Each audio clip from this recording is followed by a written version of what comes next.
Alright folks, welcome back. It is day 170 of Duolingo Japanese. Once again, MAKU desu. Konnichiwa. Minasan yokoso. So, we finally got back. We're settling back in. Still trying to shift my schedule a little bit earlier so we can fit in more stuff. Yesterday we did quite a lot of yapping, right?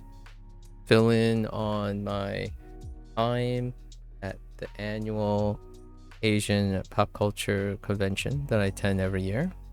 Did a little bit of a yap session about Duolingo mobile and try to settle back in. So get back into the groove of things. We'll start with our total recall. And generally speaking, now we're largely focused on picking up all the kanji and any additional grammar points, right? We completed unit 37 yesterday, so let's start there. So unit 37 was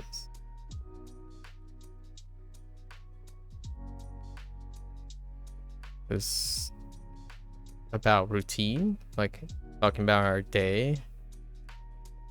Let's see. Let's start.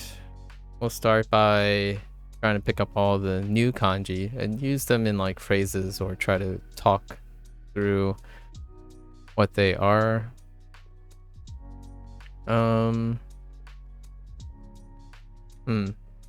Start by drawing a blank. That's always a great place to start.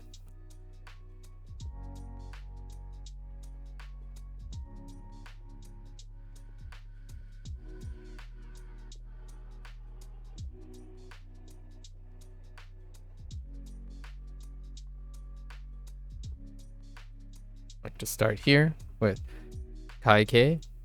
Kaike.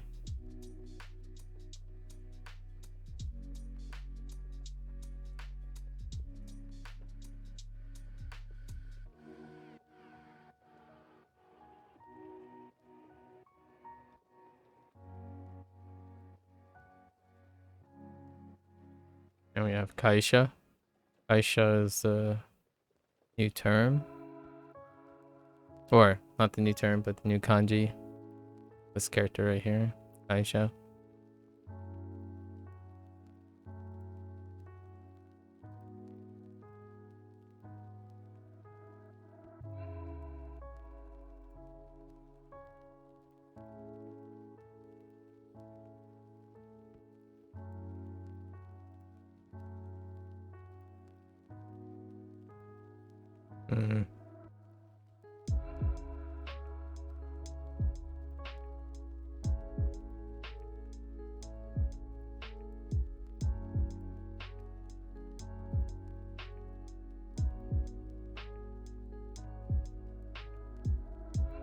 Yeah, Neji, or Ne.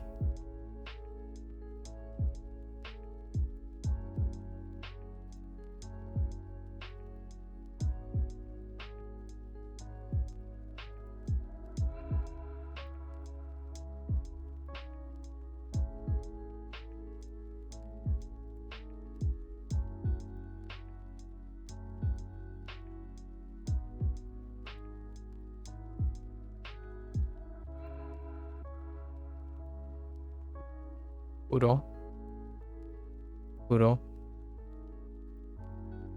Ofuro.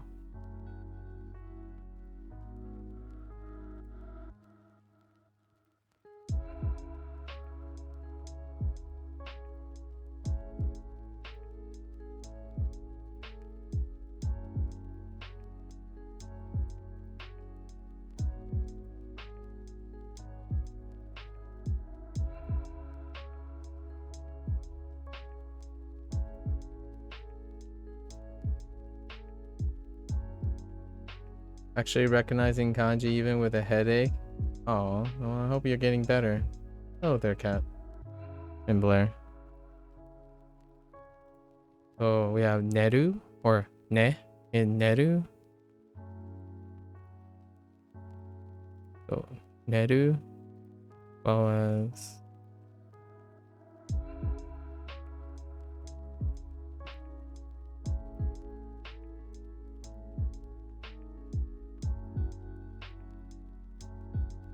I might be missing a stroke here. There might be a stroke there. Don't know. I'm not quite sure, so we'll see.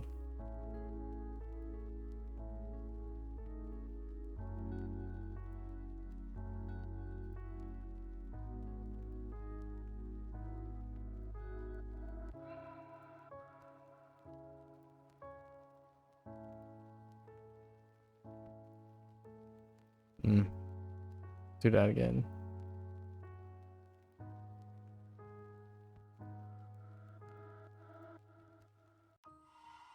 So, Shin Shitsu. That run was good. When I said I said I went on a run, I already came back from the run. It was pretty fun. I was already chilling. It's been a while. Pretty alright. We're settling back in. It's a casual 2 miles. How are you doing? What have you done so far, Kat? So Shinshitsu. Shinshitsu. Shinshitsu.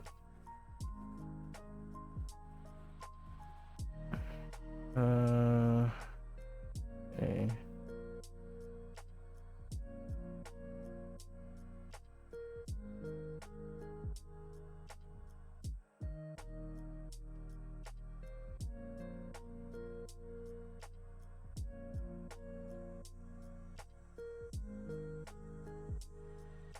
Dai dokoro. Ugh. Yeah, it's fine. Maybe we'll do this again.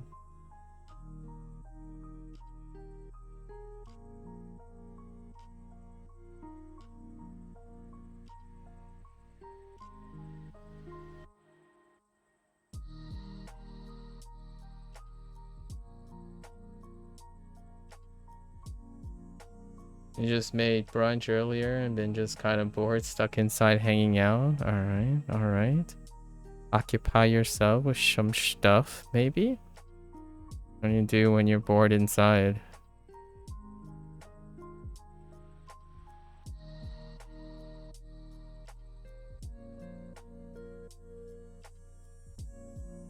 Dai dokoro.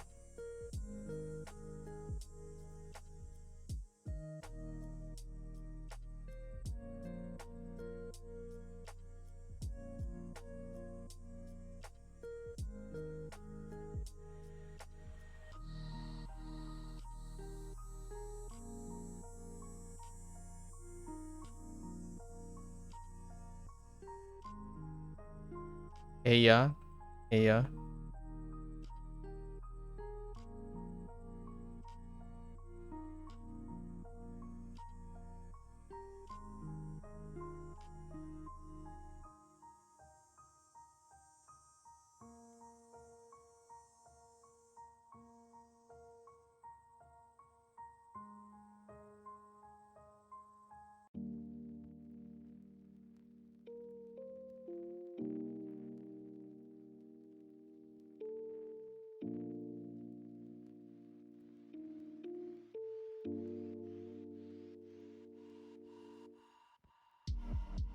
Go.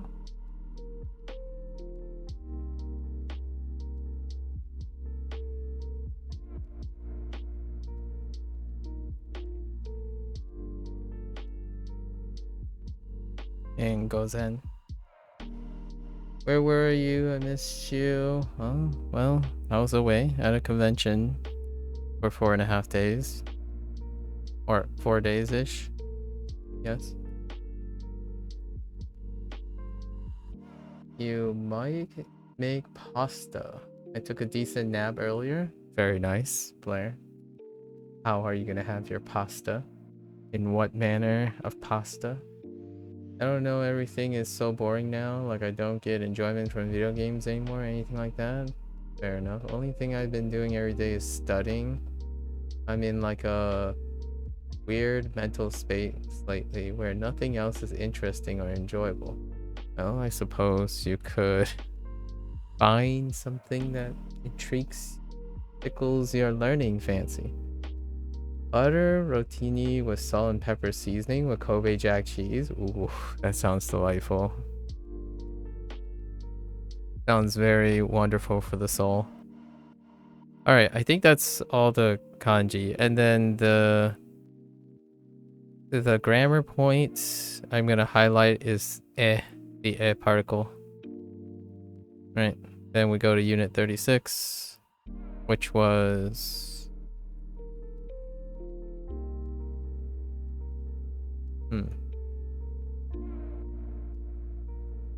food. It was discussing meals. Let's start there.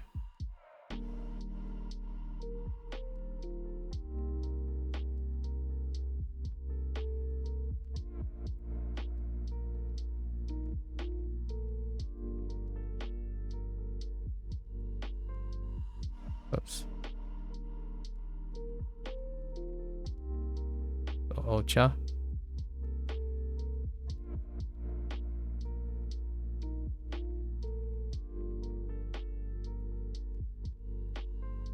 Omizu.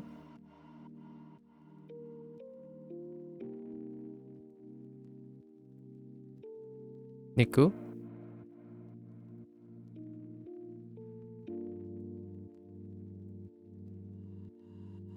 Sakana.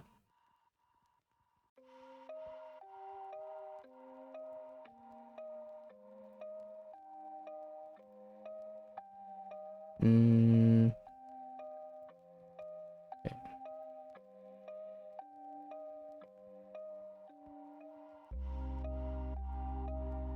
Amago.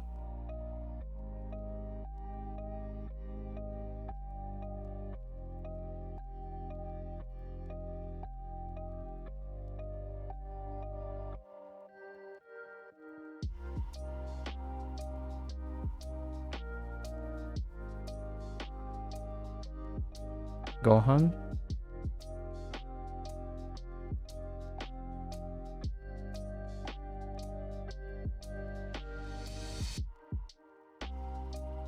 Asa Gohan. Right.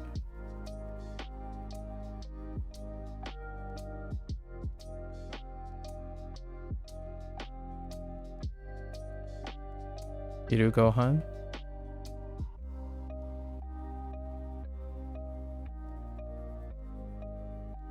Ban Gohan.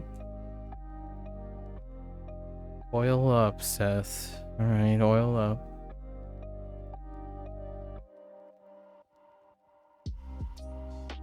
Potato, no pepper. Ew, pepper. Oh.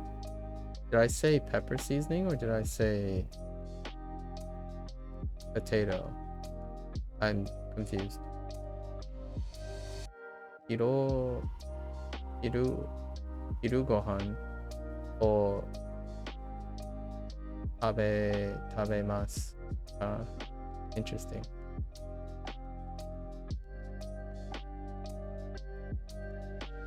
Wait.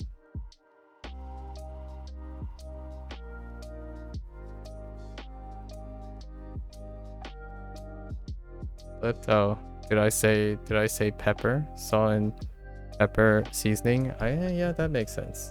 I see. Oh, there. You. I could have said salt and pepper because of salt. But I did read potato though. Let's see.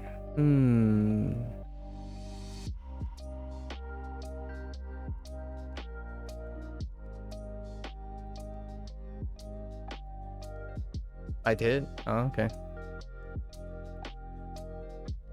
That's fine.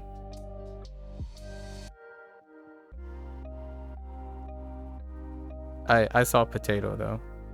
Or like I was reading potato.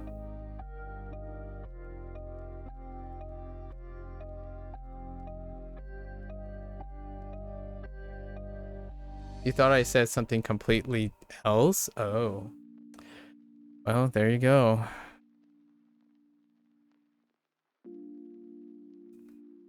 Let's see.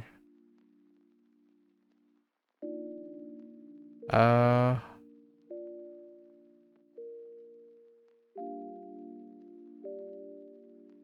I think they threw in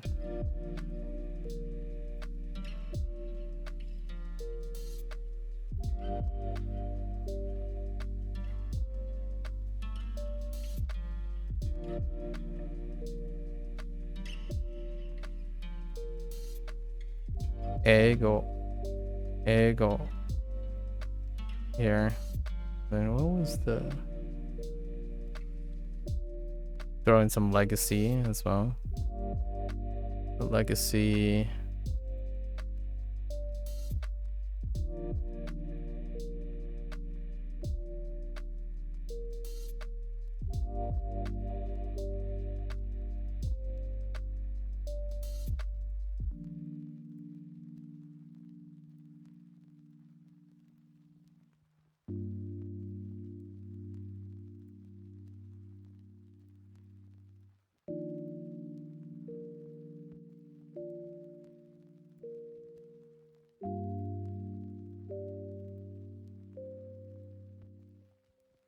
Diori.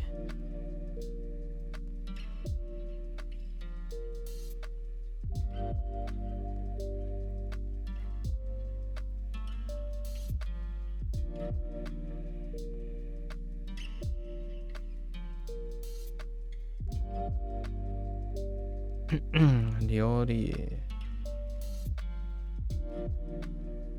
Okay.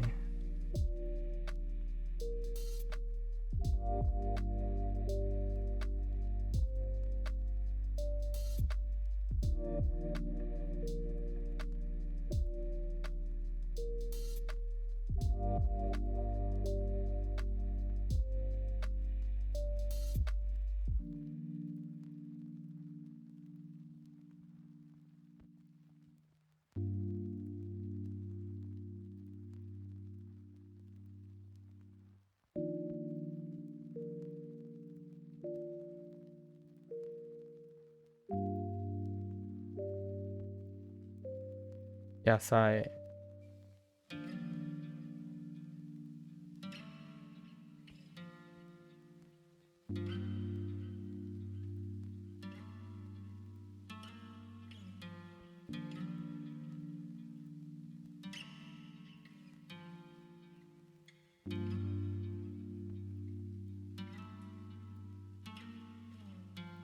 You and you.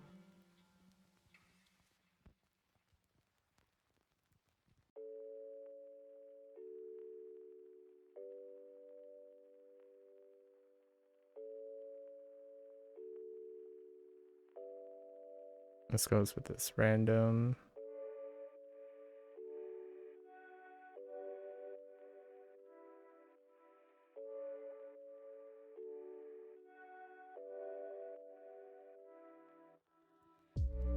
Have Yonpun. Yonpun.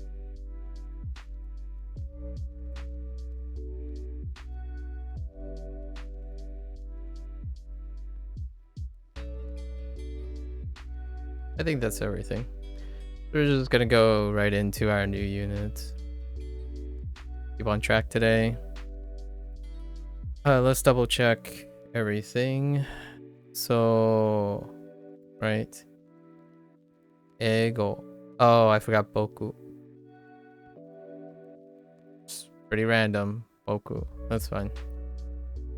The Boku. We know how to write Boku. Just when you're thinking about this theme, you don't think of Boku. Actually, I don't use Boku as well. But Yasai. Yasai. And Gyunyu. And Yonpun. Right. Then we have Kaisha. Kaisha Ade. There's no G here. Oh, we forgot a bonus one. Bonus one is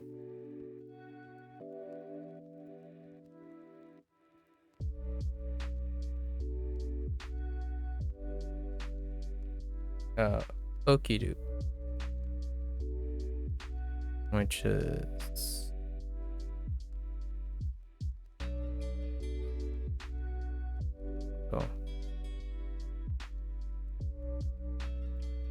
Okiru. Right.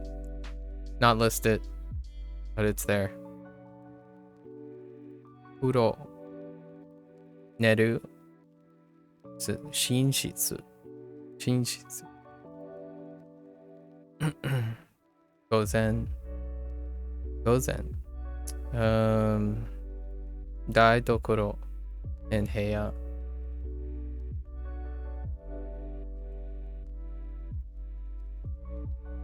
Your snake keeps sniffing around for food. I see. That sounds like something a snake would do. Alright, so Boku. I'm sure we'll see Boku just as much as we see Watashi. So they're probably gonna throw it in somewhere. Oh, you know what? They probably threw in Boku because of that Crunchyroll thing, huh? Anyways, describe your home. Let's look. We only have 2 things here. Where are my where are the chairs? Oh yeah, that's right. It's smaller volume because we're converting all our kanji. We're converting all our hiragana to kanji. They're sticking with simple phrases and all the stuff. And we're not expecting lots of new vocabulary because it's phasing all the old vocabulary. The focus is to phase all the old vocabulary into kanji. Occasionally there may be 1 or 2 new words. Like for example, daidokoro and shinshitsu are the 2 new words from last unit, and that's it. Those are the only 2 new words. Largely. And then the grammar point, right? They're still phasing in like grammar point at the same pace. So itsu. This is isu. Isu wa doko desu ka? Isu wa doko desu ka? Yeah, isu. So it's chair. So that's the kanji for chair. Isu wa doko desu ka? Isu wa asoko desu.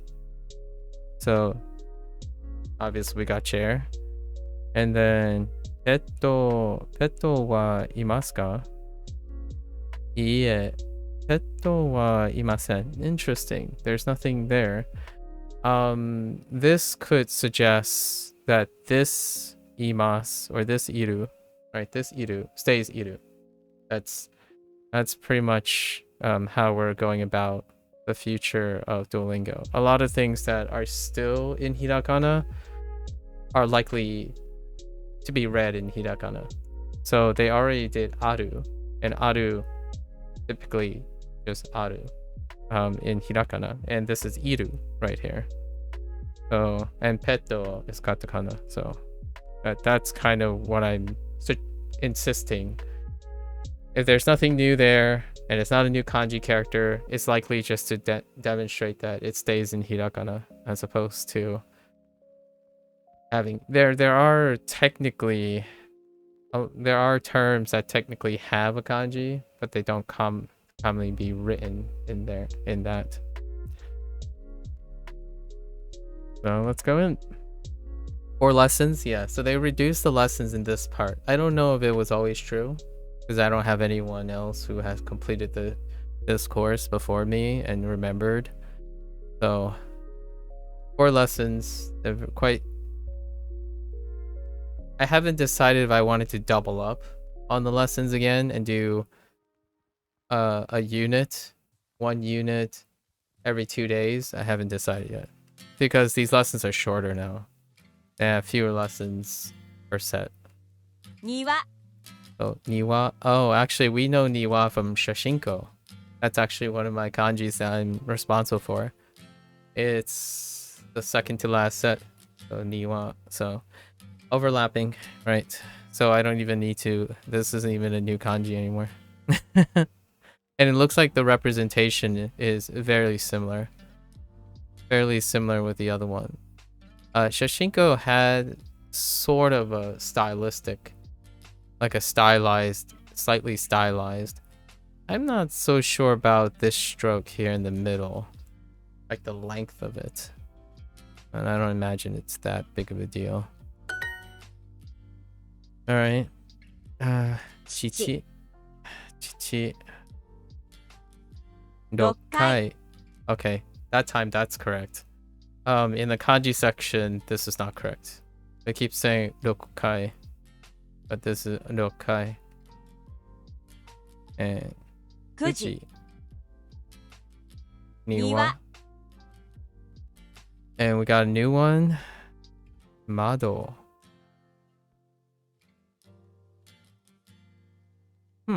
Mado.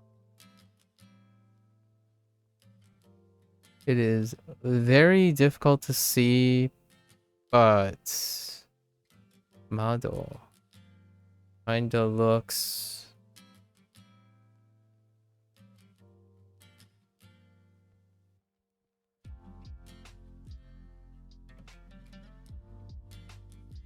It's probably this. It has a very similar structure to Sagasu. But most, yeah. So it has this, like, the same cap, and then you have very familiar radicals. So there aren't any new radicals here. Generally speaking, it's super interesting when there's a new radical, but I've written so many characters now. Occasionally there might be a radical that's surprising nowadays. Niwa. Okay. They call it a yard? Okay, or a garden. Yard is fine too. 庭 I suppose. Although yard and garden, some people might interchange those. Look on Discord to see what you thought you heard.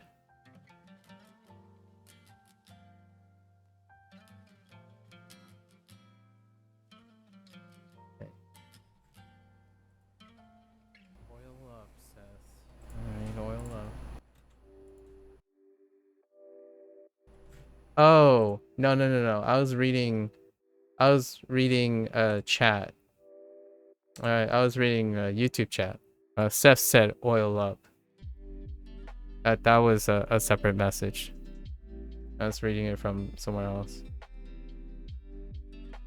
Although it is very coincidentally related. You could kind of relate it to cooking though. Yeah, you did hear oil up. 庭 Niwa? 庭はあそこです。 Of course you would start with niwa wa asoko desu. And then they switched over to garden. So yard and garden, it's fine. Niwa wa asoko desu. Okay. Niwa wa. Little funny out of context clip. Well, it makes for, I think it makes for a really funny. Oh, Mado is a window, right? Mado. I think it's fun reading two chats at the same time, and you're trying to think on your feet and figure out what I'm trying to say. Mado. Although it is pretty random too. It's just oil up. Mado and then something else. I have no idea what that second character is. Mado. It's supposed to be. Mado. Mado. 庭はどこですか? 庭はどうですか? 庭は学校にいます。学校にいます. Yeah, so they're re-highlighting Iru. They're re-highlighting Iru because it's gonna be Iru. It just stays Iru. Or E. 学校にいます.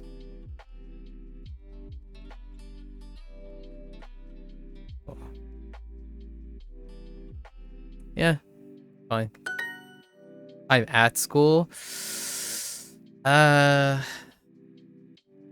glad they take both because regionally you're gonna have different prepositions. Ado ni wa ni something には鳥がいる。There's a bird in the garden. Something at the window. I see tori, so there's a bird. Garden. Window. At window. Oh, I know what this is. This is the this is the twister. There are two birds in the garden or something. There are two birds. It's a honestly it's a meme. It's a Japanese learning meme. There are two chickens in the garden. Yeah, no. Yeah. You're number 16. People said this. At least 15 people before you said this already. Especially when Niwa was introduced. Although they didn't decide to use that one kanji character, the two, I'm guessing two biki? I don't know. I don't know how to count birds yet.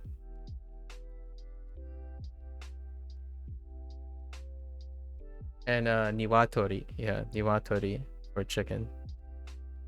Yep. That's a meme.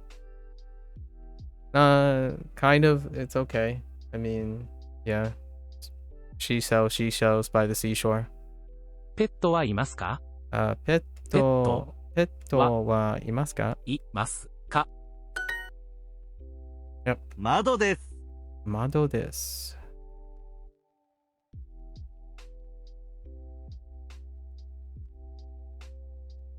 What the heck? Okay. いいえ、ペットはいません。いいえ、ペットはいません。いません。Okay. ペットはいません。Oh, actually. That's fair. Actually.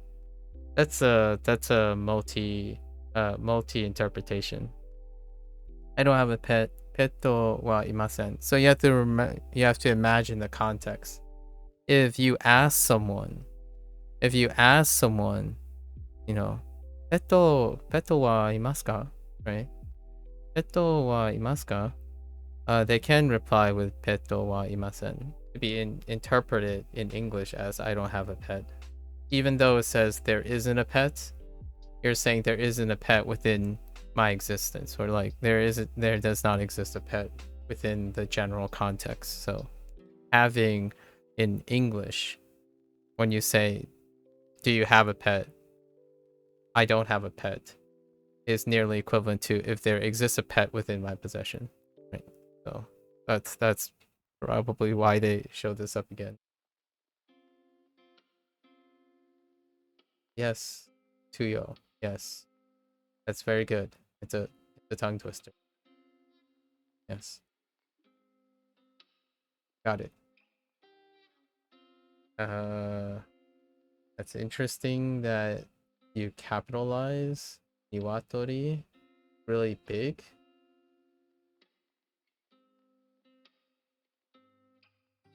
I don't know how old you are, but that just feels like there's an age gap in communication. Okay. Mado. Okay. Daidokoro. Oi. Kyoto. Niwa. Mado. Okay. Mado desu.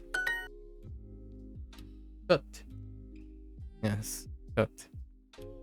Niwa. Niwa wa asoko desu. Asoko desu. Okay.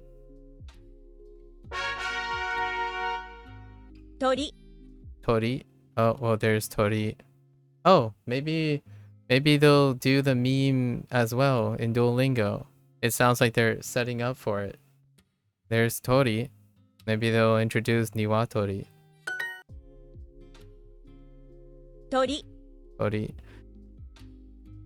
Huh. It has like... Interesting.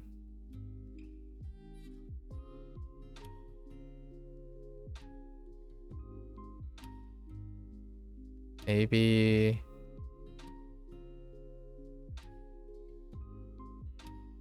That is so weird. I really want to see the shock order of this. 猫 We'll get in it. Okay, Neko. Alright, we're getting all the aminals that we have so far. Maybe even Zo. Zo. Inu. Hamsta. No, I'm just... Hamsta isn't katakana.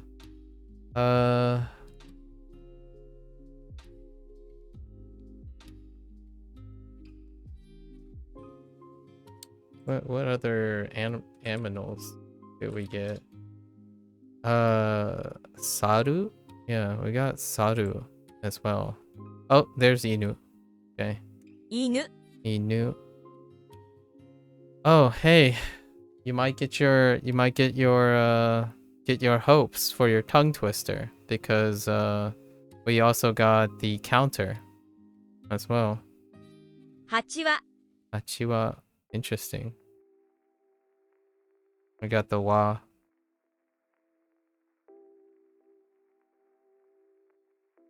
Yep, we got the wa as well. 猫 Maybe that's what they're setting up for. 鳥 Tori. 窓 Mado. 犬 So inu. Where is it? 犬 Inu. Okay. 鳥、 Tori. 猫、 Neko. 猫です Neko this. Don't forget our articles. 犬、 Inu. Okay. 犬です Inu this. Don't forget our article. 子犬です。子犬。 Koinu. Interesting. Koinu. Alright. That is what I heard. Koinu.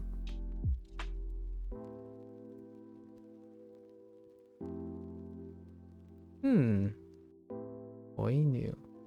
I mean, that makes sense with that character. This character right here. 子犬。 Using this character in front of Inu. Koinu. Koinu. 子犬です。 Actually, it's like shared in between. Where's that? Huh. I'll see in the future. 鳥が7羽います Toriga. Oh, there. Oh, it's close. Toriga nana wa imasu. 7羽います。 7羽 7羽。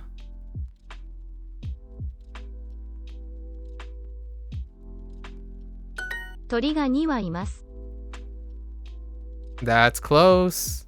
Wait, 鳥が2羽います。 we're getting close.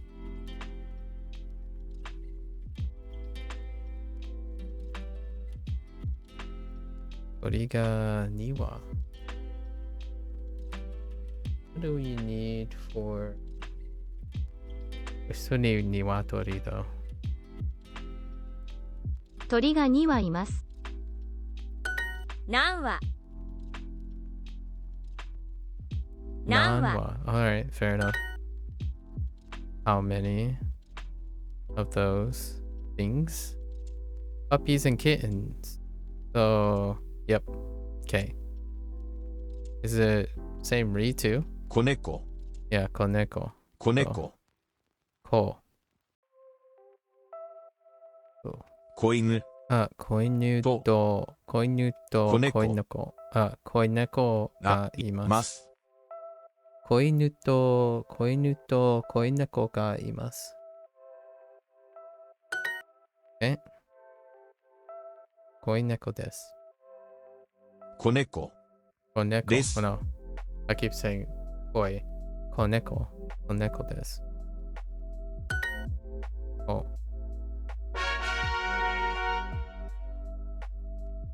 Uh-huh. Now I'm kind of curious. Hold up. Now I gotta see the kanji for... Yep. That makes sense. Kodomo. Same ko. Kodomo. Alright. Or child. Kodomo. 椅子 Isu. Oh yeah, isu. 窓 Mado. 鳥 Tori. 庭 Niwa. Niwa. Ne? Skue. Oh, skue. Oh, that's kind of nice. 机 Skue. 椅子 Isu. Skue. Okay. Isu. It's kind of weird that Skue is this character, yet Isu. Isu is this. Oh, interesting. Okay. Yeah, they're really leaning in on this character. This is the second read, right? So this is what Duolingo does, right? This is a Duolingoism, and I like it. I like this Duolingoism. So they're showing you two different reads of this character immediately.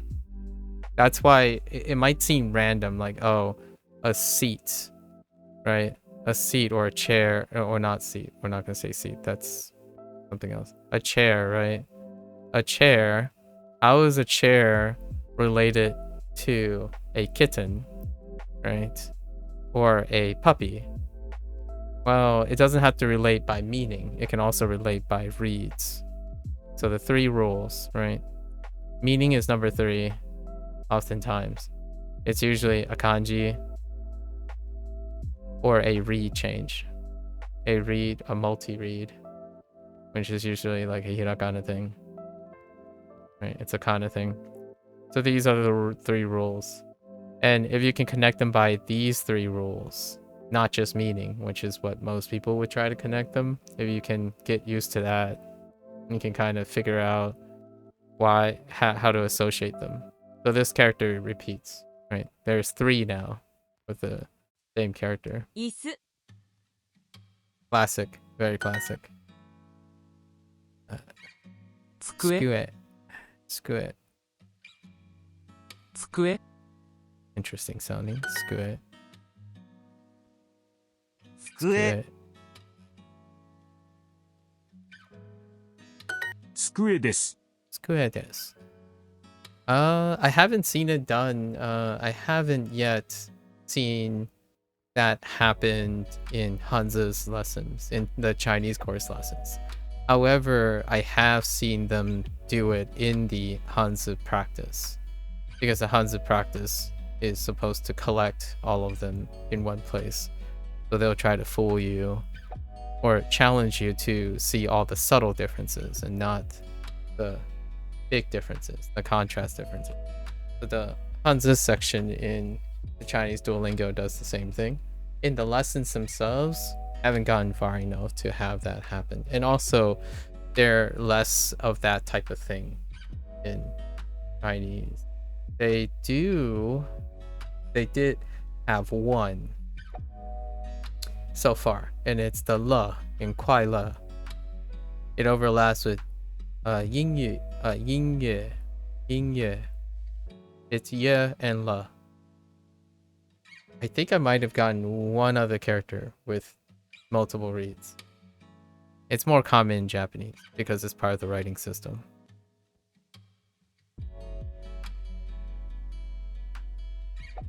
Obviously, you'll hear it the same way regardless. The word itself will always sound like the word itself. It's more of a writing thing and a reading thing. Although for me, it's more of a writing thing. 机です。 Skue desu.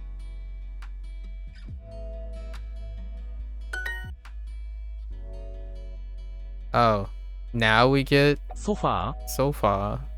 Oh my gosh. Shafa versus sofa. I think I'm gonna give the nod to Japanese. Sofa versus shafa. ソファーはどこですか？ Sofa wa doko desu ka? And they throw in a katakana every once in a while. Actually, sofa is not technically a new word, but it is technically new since it's the first time it's logged. Java, yeah. Let's see. Where is the sofa? Sofa wa doko desu ka? これは私のソファーです。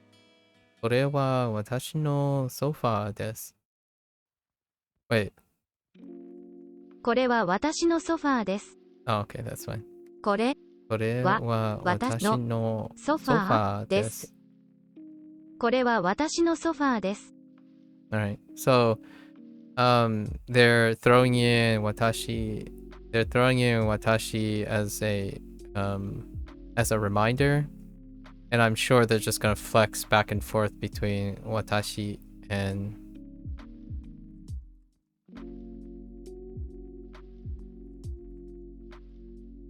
boku. So whenever I see watashi possibly thrown in as a contextual thing, or like a literal thing as opposed to implying contextually, I'm sure they're just gonna flex back and forth between boku and watashi.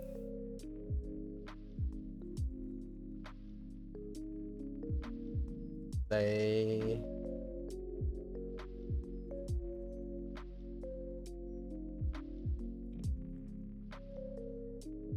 lay something.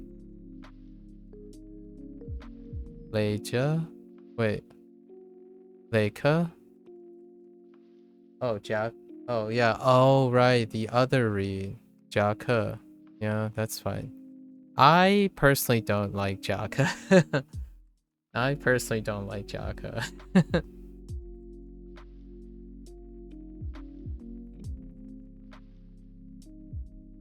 これは私の It ソフ has ァー something で to す。 do with opinion.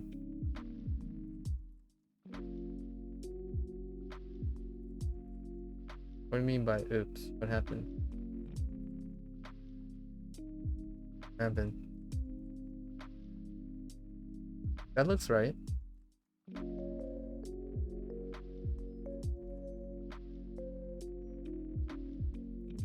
Oops.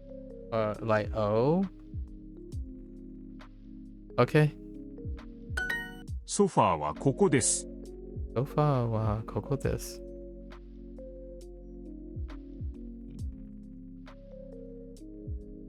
I don't know how. Oops. It's Gen Z. Okay. I'll take your word for it.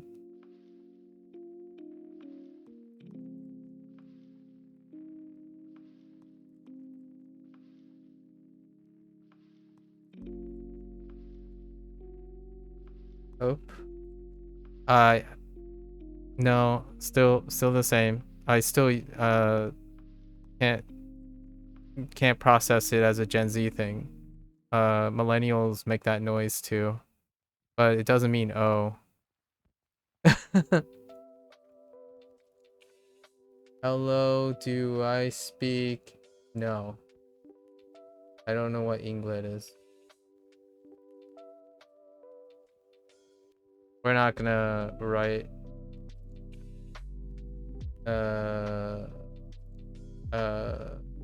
yeah. I'm not gonna read into that. It's yes, I guess. So what's here?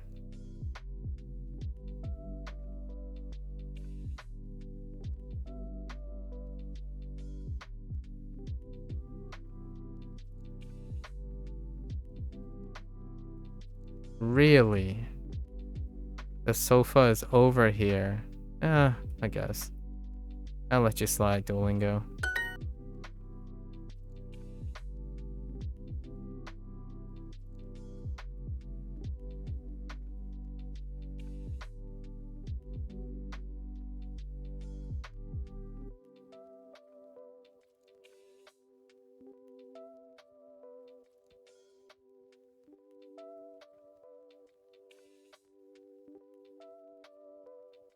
Okay.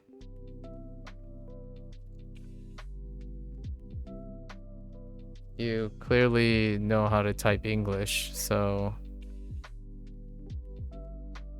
Okay. 椅子 椅子。どの椅子ですか？どの椅子ですか？どの椅子ですか？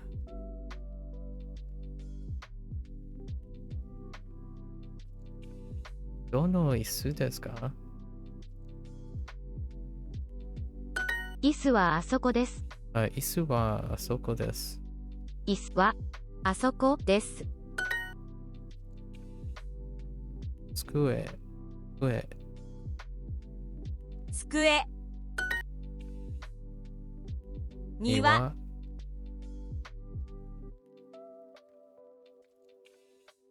机。犬。窓。椅子。椅子。I wonder why they added that. Still trying to think of a clever analogy why they added that character in Isu. I wonder what a big chair is called. You know, maybe that's a small chair. What's a big chair? Like a grown-up chair. There is one desk. It's probably... It's not. That's not it. I'm just making a joke about the character. Are we going to Hitotsu? Yeah, Hitotsu. Fair enough. Is that telling me that Hitotsu says tsu? Probably. Tsukue.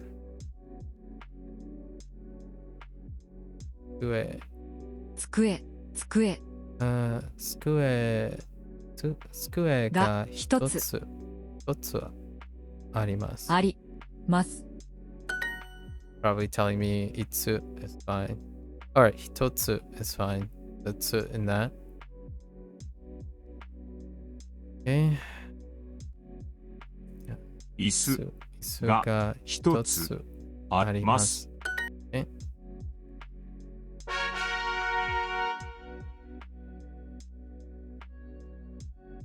窓。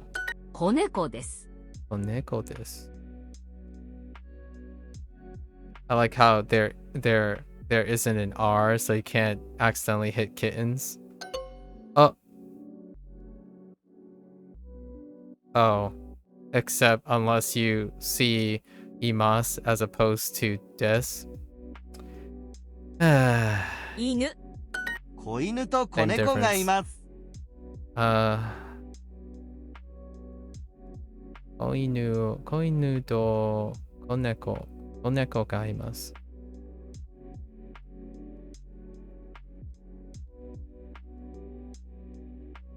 You're back. Yes, I know you've been back. Just didn't have the time, so I just go with it. All right. Hey, yeah, I'm back. What are your excuses today for not being back when I'm back? I mean, wink wink. Parenthetical.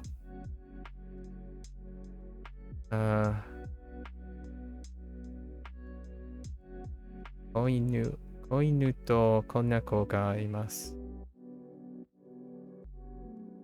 See, there are puppies and kittens, by the way.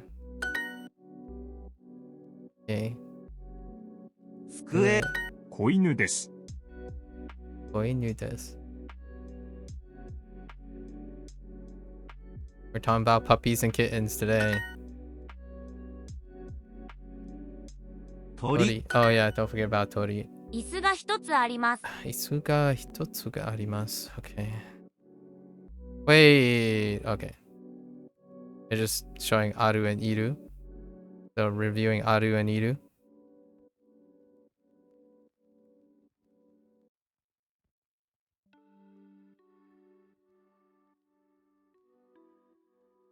Horrible. Means I'm doing my job? Okay. So what did you do the last four days, huh? Excuses? 部屋に3つの椅子があります。部屋の no. I wasn't paying attention. 部屋に3つの椅子があります。部屋に椅子椅子が3つ3つありあります。ます。部屋に3つの椅子があります。 Oh, 3つ really? の Oh, this is a grammar point. 部屋に3つの椅子があります。 Oh, this is a grammar point. Neat. That's interesting. Grammar point. Nanimo? I'll show you a nanimo. That doesn't sound great. Nanimo might as well be brain rot. From now on, I dubbed the phrase nanimo equals brain rot.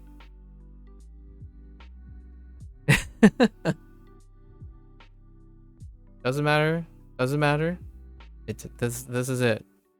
This is the new lingo right here. Here's your new lingo. Be giving me nanimo. It better be something mo. 部屋に3つの椅子があります。 Prepping for the semester to start. August. When does your semester start? Is it at the end of August? I don't know if universities change up their days these days. Is it right after Labor Day or before Labor Day? It's always an awkward time. It's like either before, it's always before or after Labor Day. Oh, Monday the 12th. Oh, wow. You start early. Dang. Godspeed. Yeah, so we better... I'm gonna have to write a grammar note. So this is a grammar note right here. Using this phrasing in front as opposed to after ga or after the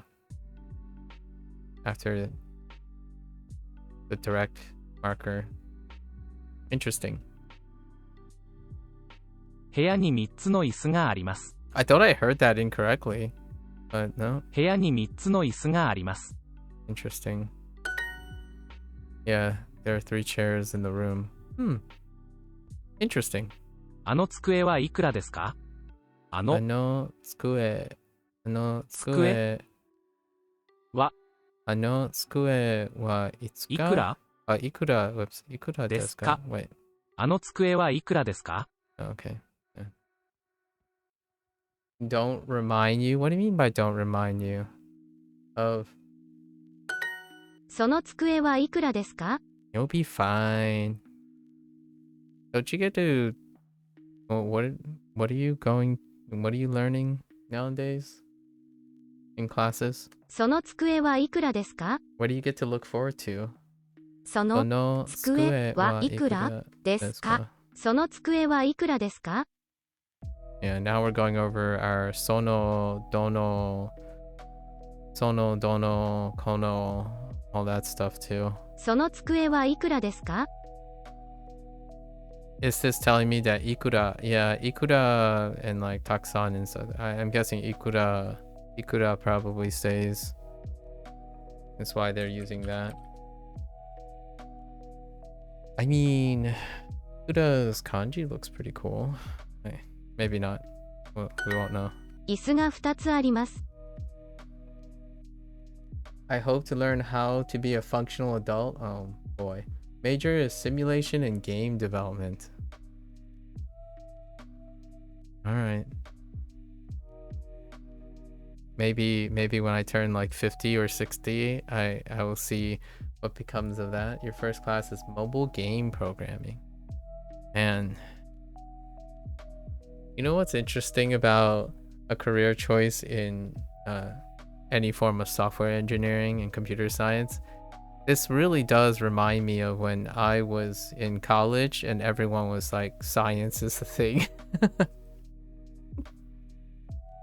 And then by the time, I don't want to sound too discouraging, but by the time I completed my PhD, science has faded out of trend, or like it has trend out, and now I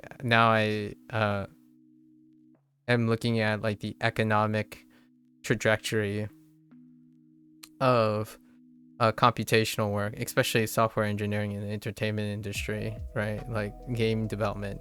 And economically, it is forecast for the time being that it will probably shrink as opposed to expand in the coming future. You do what you can, though. The silver lining here, at least that's what most of the millennials tell themselves often, is, well, at least be good enough and to beat out the competition, I suppose. That's the silver lining. Be better than your competition as the demand shrinks. 椅子が2つあります。椅子椅子が2つ2つあります。あります。 Okay, so they're contrasting between saying like 2つの椅子があります versus 椅子が2つあります。Actually, how long do you have on your major? And that's a really oddly specific major, simulation and game development.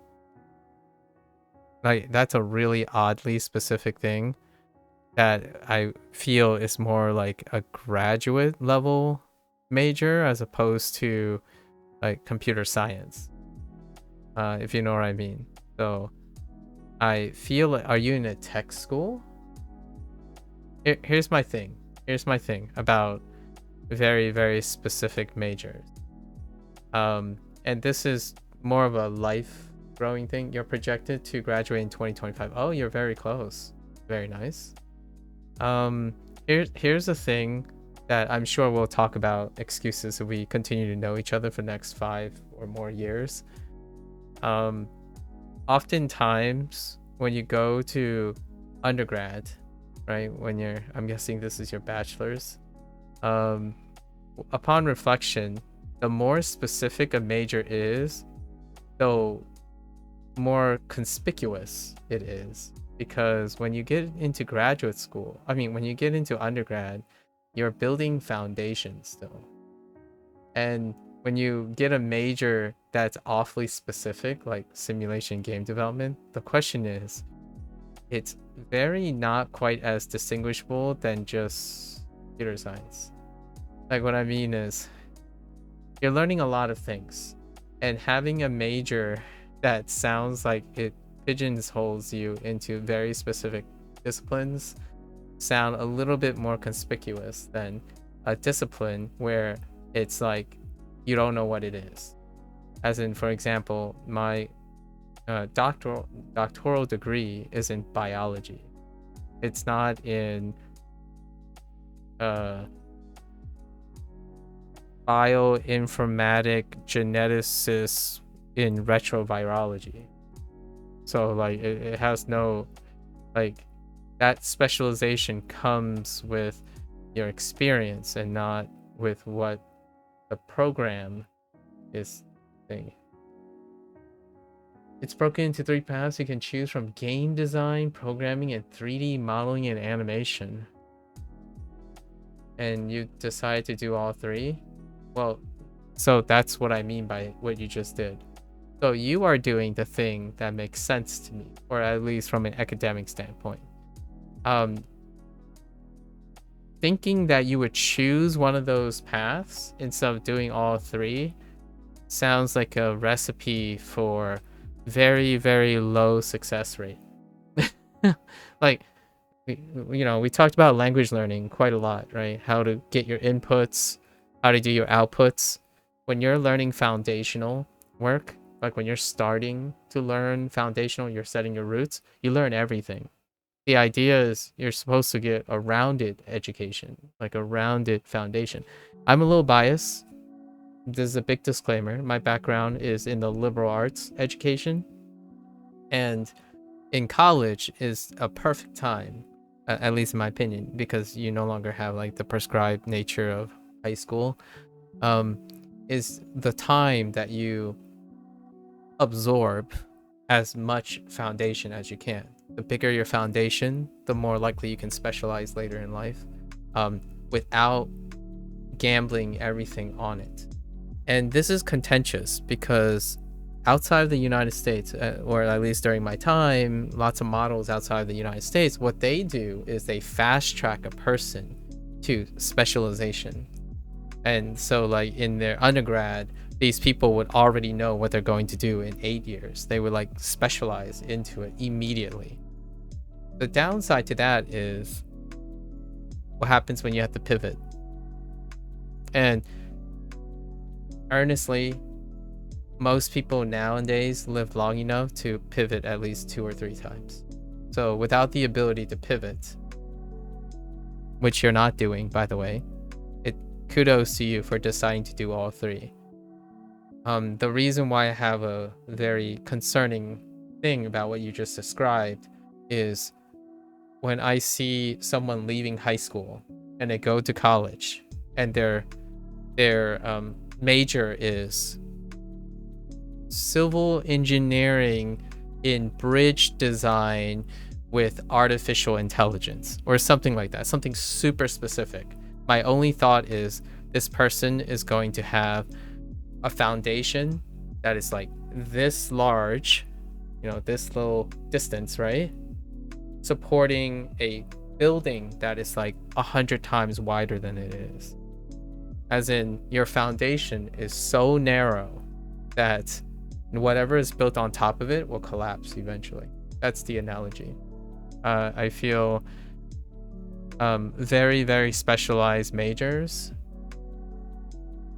I'm going to say this very, very carefully.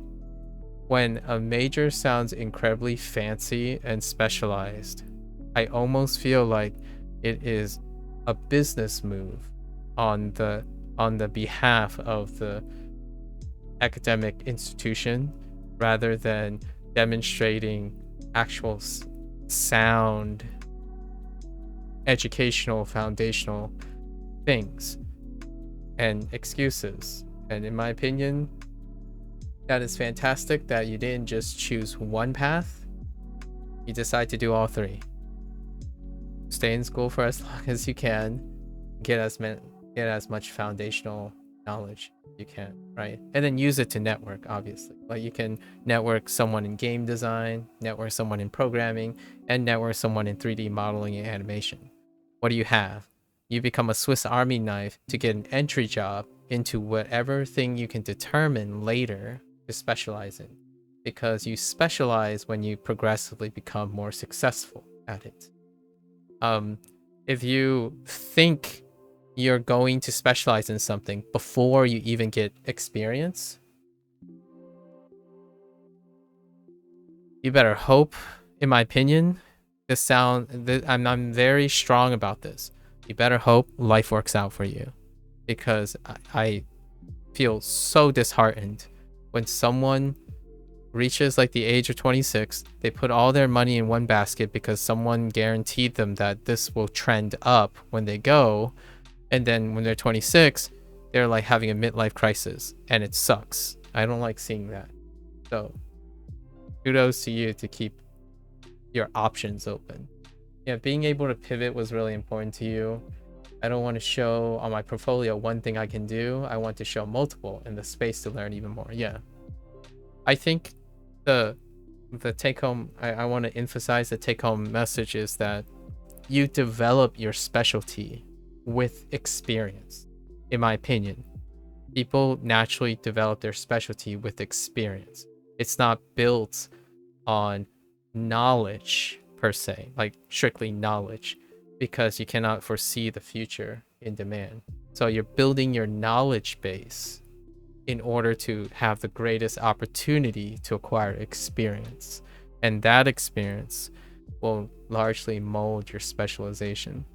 I get really disheartened when kids come in and it's at their first year of college and they decide, oh, I'm gonna be a assistant surgeon to the master surgeon in 12 years. I'm like, perhaps you want to start by understanding medicine first, or human anatomy and physiology, plus maybe some biology courses and whatnot.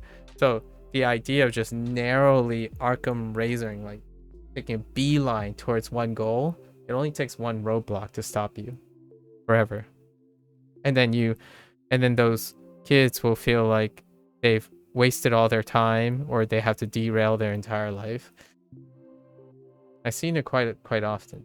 So I'm glad you're prioritizing your ability to pivot.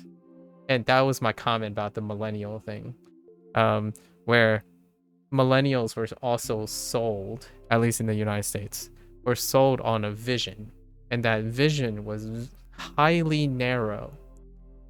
And because of that, all the ones that needed to pivot at some point, or didn't know what, they go through a second period of like re-education and second period of readjustment and whatnot.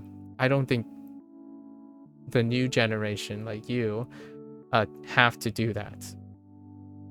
I don't think they have to do that. You can make most of your experience fundamentally still have value as you're building up. So you're building up to the top, as opposed to starting everything with the inverse pyramid.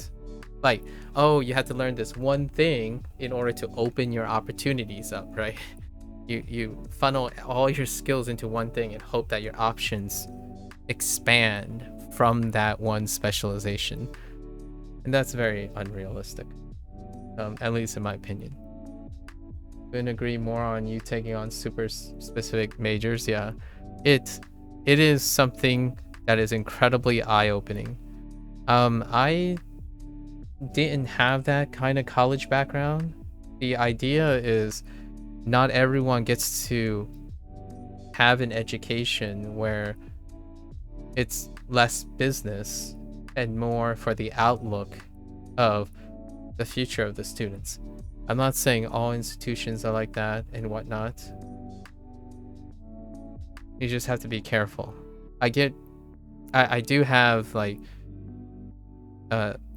people who I disagree with in academia about this, but personally I am biased towards building a foundation, because you cannot control what will trend.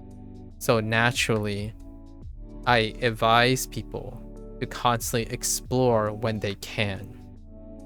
The sooner you specialize, the sooner you'll be locked in, right? And when you lock in, I would highly encourage at least have some experience before you lock in something. And going to school and learning things is not where you gain experience yet. So it is where you network though. And networking coincides with how multidisciplinary you are. So the more types of fields you enter, the more types of disciplines you interact with, the more different types of people you can possibly network. So then you can pivot and synthesize them and specialize them much later down the road. You'll feel, in my opinion, you'll feel a lot more flexible. That's my plug, but I am also a liberal arts educated person. So I have gone through most of my academic life being encouraged to be multidisciplinary. Like even within biology, there's a lot of breadth. So far I've met someone who legitimately all they wanted to do was animation, and then they wanted to be like going into game direction with animation. My thought is you can't do that with just animation these days. Like you're not going, it's going to be very, very tough for you to manage to do that. It's gonna be very, very tough. It's kind of like a kid saying, I want to be a professional, insert specific game. I want to be a professional, dare I say, Souls-like game. In fact, I don't even think they say Souls-like. Like, I'm going to be a professional Elden Ring player or professional CSGO player. Like, you might want to step back a little and say you want to be a professional competitive shooter player. Maybe you should step back even further and say like maybe 3 or 4 different disciplines of video games, because like the idea is that the one thing disappears and it's all gone. Like it's too specialized, right? It's kind of like saying, I want to be a professional. This is a low-key thing. I want to be a professional Windows tester. Like, well, if you're gonna do Windows, you might as well add Mac OS to it and Linux, right? Because those exist too. So don't hey, don't close yourself off too soon. At least in my opinion. Sorry, I just had to get that out because I don't want to see more people, like younger kids, being told that the future is so certain that they can put all their eggs in one basket and then be devastated. Or like those that make it, great for them, but those that don't, that's who I see more often, and I don't like it. It really makes me kind of frustrated about education sometimes, or formal education. I feel like kids, including yourself, tend to narrow our goals is because there honestly is a big gap between what we are told in high school, what college would be like, compared to how college actually is. Yeah. It really do be like that. Networking is also important. God, how important I've come to learn. Yeah. Interpersonal skills are fantastically useful. Station. Good afternoon. Was I an English major? I was not, but I did take a lot of courses, or a lot of extra study and practice in writing and communication, because it's part of being in a specialized field. If you stay in academia and education, you have to be able to write and speak. So I'm guessing when you mean English major, you mean like writing and communication and speech in the language.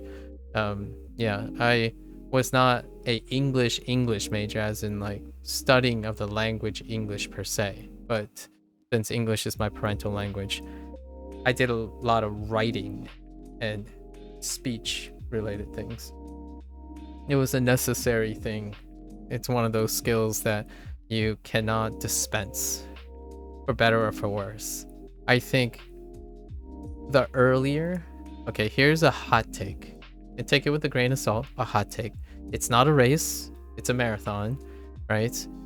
The sooner you develop a comfortable relationship with communication and writing in whatever language you're using, like your native language, oftentimes, pragmatically speaking, it will be English because of its practicalities.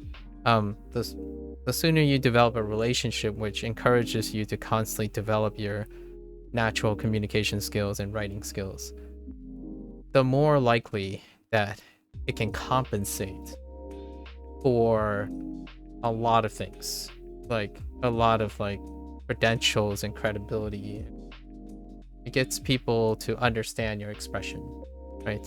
When you have to get hired, the edge typically goes to the person who is able to communicate and write effectively.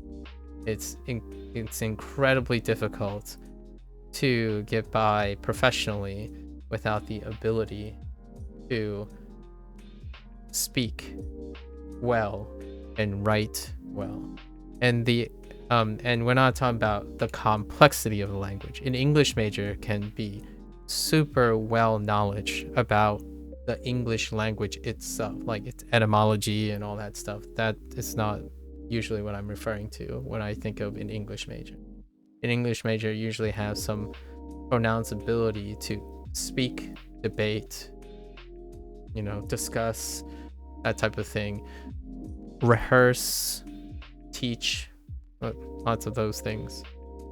And boy, howdy, would it be lovely to see a whole generation of college kids come in and say the first thing they want to do with their major is learn how to write and speak about the major they're studying in, because that would be very assurant that at least they would be able to communicate what they want to do, what they will do, or what they try to do.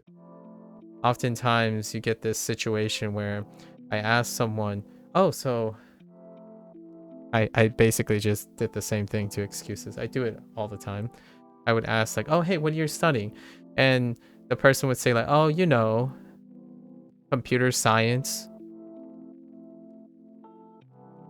And my immediate thought was like, oh, okay, so can you describe like what are the current things you're involved in? Like what elements of computer science have you thought about? Like it just ends with computer science. And the thing about that is it's understandable if you don't understand where you're going or you haven't thought about it. Being able to express that is also an individual who is excellent at communication would be able to also express their apprehension, as in, well, I have decided on tentatively on computer science. Computer science at my university offers, like excuses have offered multiple paths, right? And of those multiple paths, I found interest in across all three of them, specifically the concepts involved in game design. And I would also like the subject matter in programming X, Y, and Z, which is related, so I can like combine game designing and programming potentially in the future, as well as maybe some animation work that allows me to be a more well-rounded candidate in order for a supervisory role, maybe manager of animation and programming designs or something like that, where it feels like you're able to explain to someone or have thought about what you have done. Not that I'm expecting this from like pleasantries and casual conversations. I envision when someone leaves college, that's the way they're going to be able to express themselves. That's often not what I see though. And granted, my experience is quite limited. I often see someone who answers the question as concisely as possible, but concise while lacking detail. So things like, oh, so why have you chosen game design? And the person, the most frequent response would be like, I like video games and I like to play video games.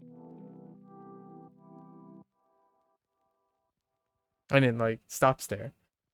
As an interviewer or someone from my end, like, I hope you're going to say more than that.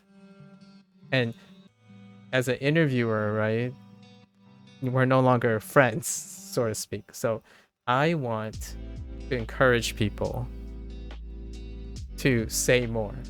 So oftentimes, if I had to get someone to intuitively become more expressive, you ask more questions. You continue to make the person feel normal to say more concisely. So if I had friends and whatnot, that's the strategy I employ most of the time. I want to get my friend, I want to know this person well or better. I get them to answer more questions. I ask more about their days and whatnot. And you don't have to tell them, at least I personally say, I don't have to tell you how to be more expressive. I can try to get you to be more expressive over time. And that, in my opinion, is worth it. Anyways, that's just the thought. Let's see. Even the professors recommend me to take all three paths. Okay, that's excellent that your professors are suggesting that. For game development, I never met someone who did just one thing. Whew. Good. That's excellent. That's I'm glad that's the social norm around your environment. Like if people around you aren't doing just one thing, then you are less likely to do just one thing. Hold on now, MAKU. When I said I was a kid, I did say I wanted to grow up and make the next best Halo. Well, I hope you can do that. if Halo is still around when you grow up. Linux, yes, Linux is pretty pog. I'm not very great with Linux, largely because I don't have time to do that. Hello there, Silver. Welcome, welcome. Oh no, my basket. All my eggs were in there. Hello, Silver. That shows interest and cares. Yeah. I actually wanted to study computer science too. I also have trouble in explaining what specifically I wanted to do too. However, my current interests are web design, JavaScript. I'm also curious about learning how to utilize machine learning with Python. Interesting. Python's kind of cool in general to me. It's easy but surprisingly powerful. Yes. Honestly, Python is one of the higher coding languages. So it's wonderful as a starting place to build a foundation with coding before you go and drop into a more proprietary and lower language learning, programming languages like C+ and the others. I started with Python. You run Ubuntu, by the way. Not cool enough for Arc. Oh my gosh, Lotus. Arc. Yeah. So I started with Python and then I dabbled in everything else. Python is a great instructional language. I almost feel like Python is like the English. Okay. All right. This is going to be a very terrible generalizing comment. However, I feel like Python is more like a gateway programming language. So I feel like it's more like the looseness and tolerance of English. And then when you wanted to get into like more refined, restrict syntax and like idiosyncrasies, like proprietary idiosyncrasies, then you branch from Python, right? Python has this breadth of, it just feels like every other language, but loose enough that it kind of just feels like that. Yeah, Python's not for products though. But it is fine for everything. Yeah. And also Python, in my opinion, is more for training. It like you don't actually end up using Python for, again, products or end things.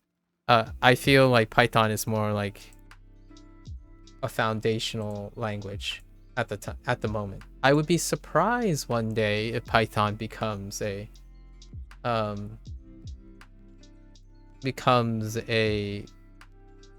something like a commercial thing, but I don't think it is. Oh, Ruby is a high level language as well. Okay.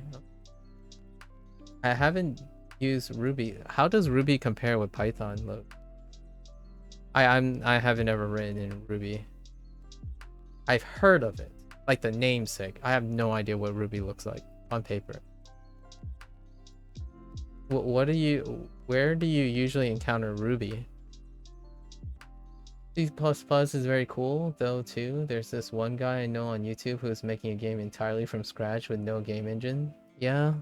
Okay. There is a really big... Okay, the game engine thing. Good luck to that person. I hope they manage to succeed. The whole game engine thing as a thing is kind of tough. The success of someone who's coding a game engine in order to eventually produce a product out of the game engine is very, very low. It's very admirable. Like, it's an incredibly admirable goal. Realistically, it has a very low chance of sustainability. You've built 2 game engines? I see. I enjoy JavaScript more, even if that makes me kind of basic. Python is... I feel like Python's even basic. You did say you get bored of Python. We start out with... Okay. It's C# because we use Unity at your school. I see. Ruby is more functional than Python. The main thing is is the web server framework. Oh, okay. I see.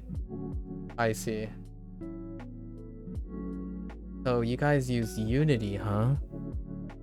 Not Godot? I feel like Godot is like the next Blender. I know what I just said. If excuses, if you're in what are those 3 paths? Programming, animation, and game design, you probably know what I just said. Like, okay, maybe I'll give a not. Yeah, it's like Maya. Unity is like the Maya, but I think Godot and Blender are the trends right now.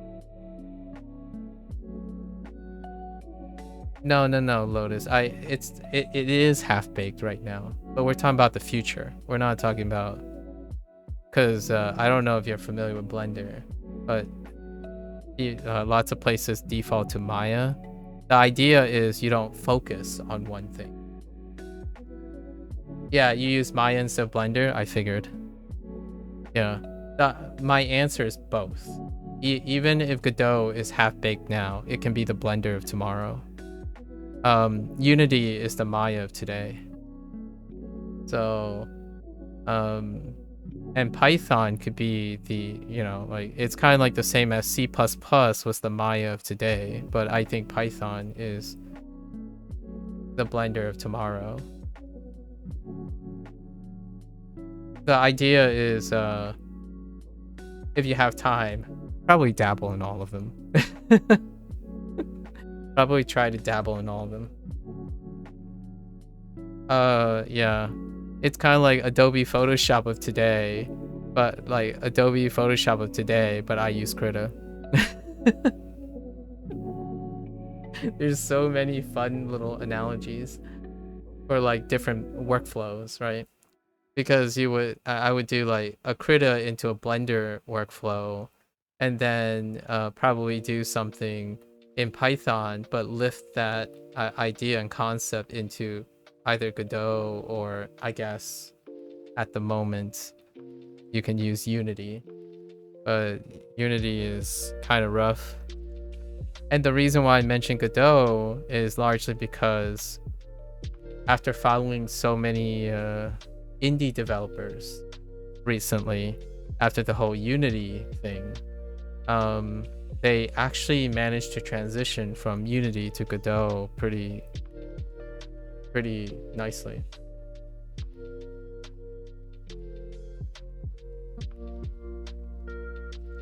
What?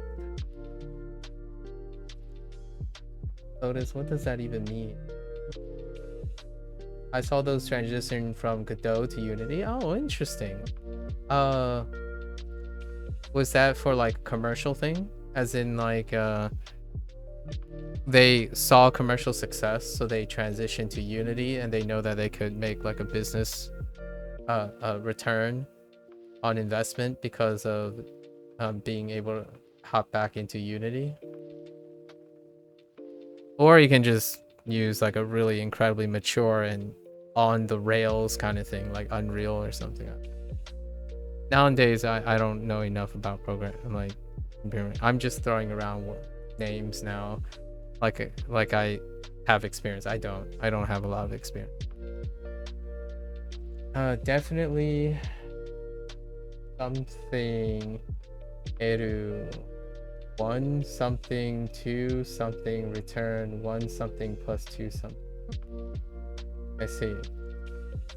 So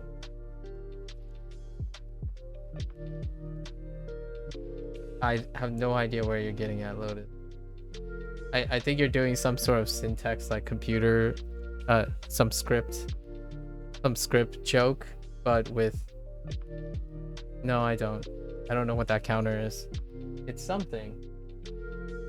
If I had to guess what that counter is, I have no idea.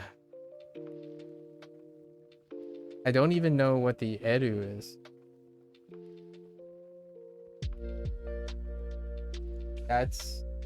It's your favorite Like a Dragon character? Oh, is that how you write it? What's the character after it? Is that whole phrase Ichiban? Or like, well, what's the second character? It just looks like eyes. Listen, you're leaping a little too far ahead here. I have no idea. One, Ichiban. And then that's Ichiban me. Okay, I got the me part. I don't understand what that means. Definitely. And I don't know what that character, I don't know what that predicate is either. So you have 1, 2, return 1 plus 2. Ichiban is like first, Ichiban is like first in order. Oh, okay. I see. Okay, now I still don't get the joke though. Oh, it's a count? Oh, it's the count. So count 1. Okay. So you wait, do Japanese actually code like that? Is that actually a prompt? So count, and then you did an index. You did an index, I guess the first number, then count the second in the order, and then return 1 plus the next number. I guess, and I guess that's a summation counter. Yeah, all the names are Japanese and all the keywords are English. Oh, I see. Yeah, I can see that. 椅子が2つあります。 Are you telling me you're coding in Japanese, Lotus? 椅子が2つあります。 子 Yeah, 猫です anyways. While Lotus is being an extra level nerd by integrating his Japanese with a coding, it's nice to hear excuses. It's nice to hear that you're in an environment which encourages you to build a foundation. I could, but my coworkers get mad. One Ichiban otaku. Yeah, number one otaku. Yeah, so it's nice to hear that you're getting on your way to graduating and you have lots more going. Obviously, the idea is you can also find out what you don't want to do, right? Excuses. That's also very important. I feel like just because you start something and you're like, oh yeah, I don't like it, it's not a waste of time. You also find out what you don't want to do. And the nice thing about knowing what you don't want to do or don't like to do or not very proficient at, in the future, you can find who you want to network because you don't want to do those things. Like, for example, I don't want to do differential equations and advanced mathematics and like the calculations. So naturally, I would love to have a friend who has the same value system that I do, a similar overlapping vision, and also they happen to love advanced mathematics. You see what I'm getting at? It does things that you don't like, things that you do like can be very beneficial to finding out who you can work with without a conflict of interest. I think that's a very, very low-key, underrated thing that you can learn. What you don't like is very useful to finding out who you want to work with or who you may want to work with. That's part of managing a team, right? If you ever want to get into a position where you want to find out, oh, do I belong here? Or what kind of team or what kind of group I want to work with? You also, not only do you got to know what your strengths, this sounds so cliche, but you not only need to focus on what your strengths and weaknesses are, you on the next level is to find out how much strength can synergize with other people and where your weaknesses can be complemented and supplemented by another person's strength, right? The team is strong and possibly even stronger together than the sum of their parts.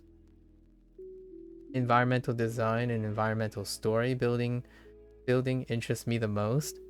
Well, So naturally, you might have less and less emphasis on character design and character story integration, right? So perhaps while you're doing that, you would want a partner in crime that does really wonderful, like, overlapping work with your projected designs or characters, right? It's a good time to make friends. No excuses. No excuses. It's time to make good friends. Underrated. Underrated excuses. Go out there. Like, think about it this way. Or here's my friends. Don't sleep on friends. What are those? Here's another thing. Yeah, what are friends? Lotus, don't you even. Is that a food? Okay, here's the thing. Do not, I want to overemphasize this because it's underrated. You go to college because there are people there. You go to college because there are teachers there. You might be saying, well, yeah, duh. Like, well, yeah, sort of. A lot of people go there because they want to learn something. It's rarely about the people, but you have to understand that those people will either become your competition in the future or people you leverage. So for me, those were the luckiest things in my life. The people I leveraged and the people who leveraged me, right? The idea is that mutual thing that led to all my career successes. Not you can gather the knowledge while also doing that. And oftentimes, if you learn more about yourself, like your strengths and weaknesses, you will become well more adapted to expressing them as you explore. So, like, I can only imagine a situation where, like, hey, dude, I saw you did these character designs and stories. I really like your vibe. I'm more of an environmental design and environmental story guy. How about we, like, work together on a project? What do you say? And the idea is, you know what your interests are, but you also know what you're gonna divide your time away from, right? So the idea is, in the future, you will naturally be able to look for people who will fill in the things and also what you can contribute to the team. And if you can do that, in my opinion, that's how you get employed from an interview. The idea is the interviewer wants to know what you have to offer and what they have to offer you. Why choose our group and what you can do with our group? So in college, in my opinion, if you figure that out by the time you leave with your majors, to me, I would add a much, much higher success rate to a person that can do that when they leave college. Because college is a proving grounds for things you don't like. So you pivot right out of them immediately and collecting and amassing as many things you can potentially specialize in the future. Well, one of our last classes is literally to build and produce a demo game with a small team. Get to working, get to scouting, man. Just think about building a team. You might be getting friends for life or professional friends for life, right? Sounds amazing. At least when I look back on college, that's what it was like. Personally, it didn't matter if you got a 4.0 or anything. The people are timeless, not the content. I mean, whatever you don't know today, it might not even be relevant tomorrow. And what I mean by tomorrow, I mean figuratively, into the future. So you use those, you leverage those to create human connections. Sounds terrifying. I have to do this thing called converse. Now I think you got it. You got it, excuse. You can even use your patented brand of humor to do so. I feel like your patented brand of humor is a little bit probably more resonating than my patented brand of humor, as in a lack of humor. I think my only form of humor catchphrase is, "Hey guys, I didn't know if you noticed, but I'm Asian." That's like my only line to break ice. Like, hey, yes, I do only eat rice.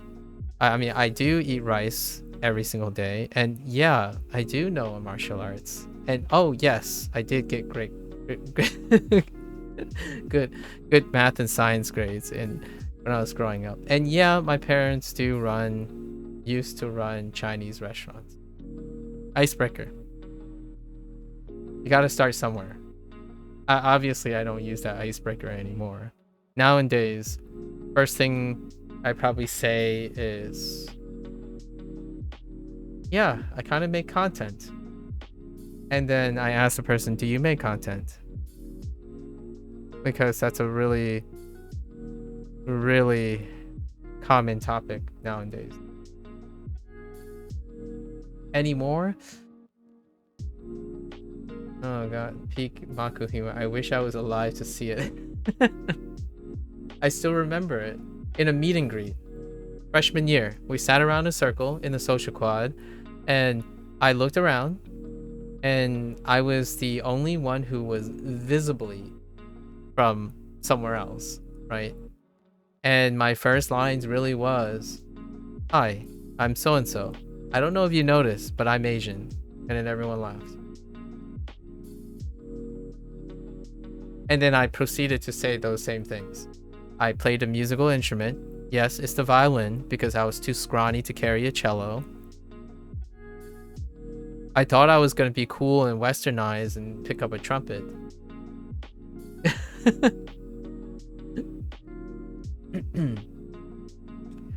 And I ended with some subversions. I talked about and I absolutely and most certainly love my fried potatoes.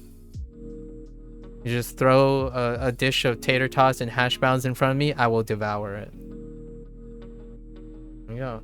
Nah, I hit him with, "Can you speak konnichiwa?" You should try that. You should really try that. Excuses. There's no... I think if you are not comfortable as you are saying these things now, if you can say them comfortably, you leave an impression, in my opinion. I think, okay, this is probably cliche. First impressions are fantastic. How you make those first impressions are not set in stone. Okay. Yes, you can even make a terribly bad first impression and use that as a stepping stone. However, generally speaking, I would say it's nice to hear people with their own brand of impressions. And you're going to have to make lots and lots of impressions in the future, especially as a professional. So get to writing your playbook. My playbook is kind of big, I think. It's reasonably big. I mean, at Otakon, right, I already greeted like thousands of people. And yeah, I swap up the way I greet people every once in a while.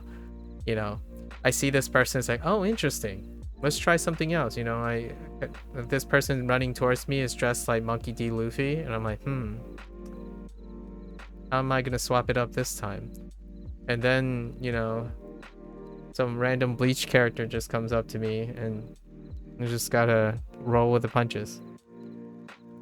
I can't use the Asian one, but I'll put it on the back burner. Fair enough.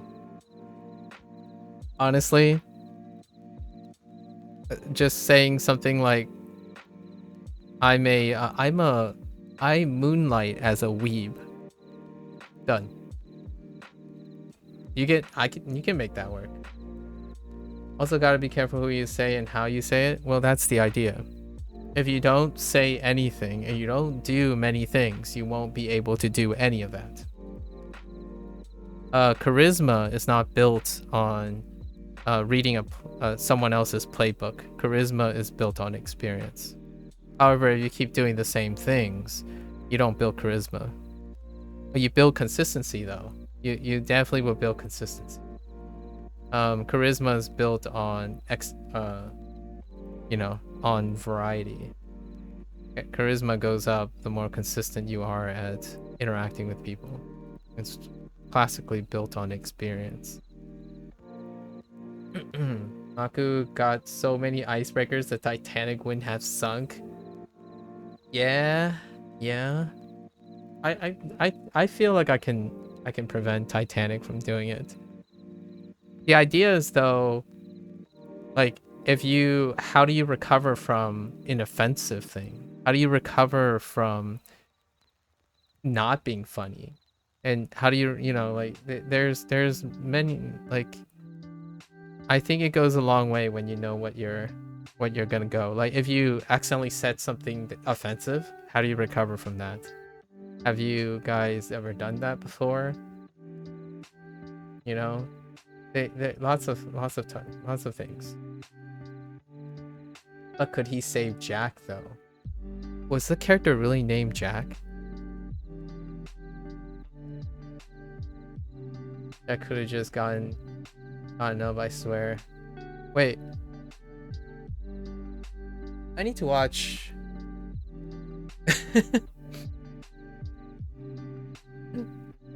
I need to. You think about it every night before you go to sleep until you die, like a normal person. All right. That's enough talk. That's enough yap. I don't have any concerns about excuses. I'm glad you have an environment like that. So far, you are probably one of 10 people that I've encountered so far in the last like 3 or 4 months that talked about their education in a manner that is incredibly open. You have so much of your life to live, so try not to be happy now for yourself alone. All right. Yes.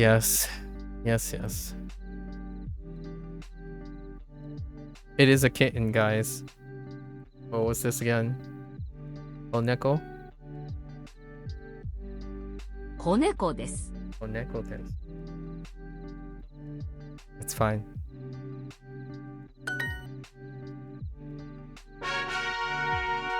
Go get him, Tiger. Sorry, I know that was awkward and forced. Alright, 15 minutes of kanji, and then we're done with our lesson. So that's our take-home message for today. Don't even at me. No excuses. No excuses. 庭 庭 Alright. We already know this character because of Shashinko. So 庭 it's all good. What the heck? How the heck? Okay. 庭 Embrace the cringe. Yes. 庭 Embrace the cringe. 庭 My embarrassment is your gain. 庭 Do you feel it? 庭 Caught being cringe. 庭 庭 庭 A crime? Nah. You know what's a crime? 庭 Not Niwa. being able to handle cringe when someone else is suffering. Oof. 庭 You know? I'm gonna be that person clapping when something goes wrong and you Niwa. need someone you need someone to have your back. You know? Gab Have you ever seen a movie situation where like someone embarrassed themselves? So you would do something even more embarrassing to diffuse the situation? That's definitely a route. 窓 窓 I've done that a couple of times in my life. Oh, these aren't really connected. Okay, that's fine. Go fine.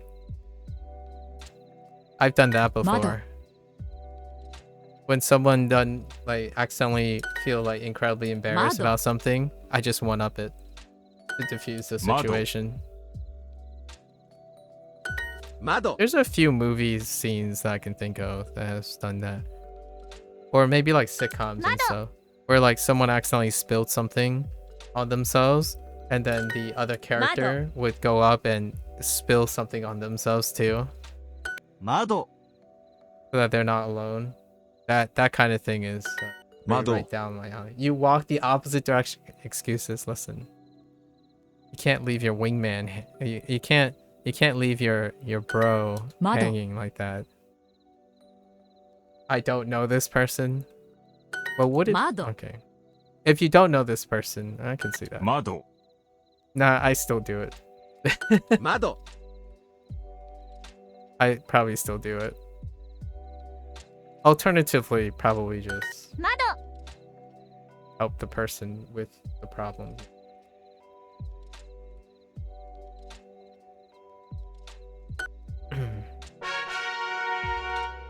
As provided they be like, help me. If that person's owning it, nah, I let them cook. に I have seen some really brilliant people cooking off of an embarrassing situation. That's usually what I would do. They just let me cook. 庭 Yep. If I did something embarrassing, just let me cook. 庭 庭 庭 庭 庭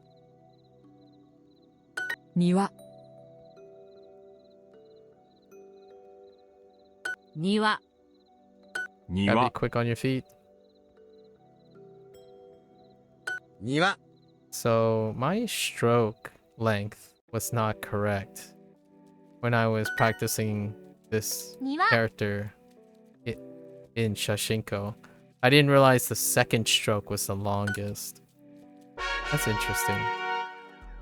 I thought the second stroke was the shortest. Or wait. Maybe the... Well, now I know. 窓 Mado is Niwa. very not great looking. I don't like the way Mado at the moment. I 庭 gotta warm up to it. Something about the cap doesn't feel nice. Okay. 本 On 家 yeah, 駅 Eki. Oh man. 庭 Niwa. 窓 Mado. Hello? 庭 Okay. Mado. 庭 Niwa. 中 Naka. 本 On 窓 Mado. 庭 駅 Eki. 窓 We're getting all the kanjis. 窓 本 I just said kanjis with plural. That's awkward. 中 Naka.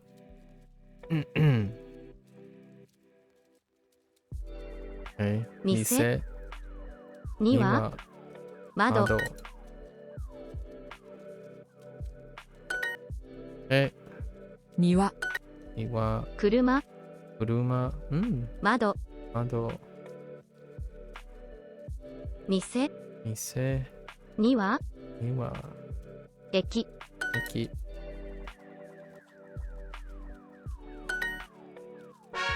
I always say I can multitask while watching your stream. Never happens. 窓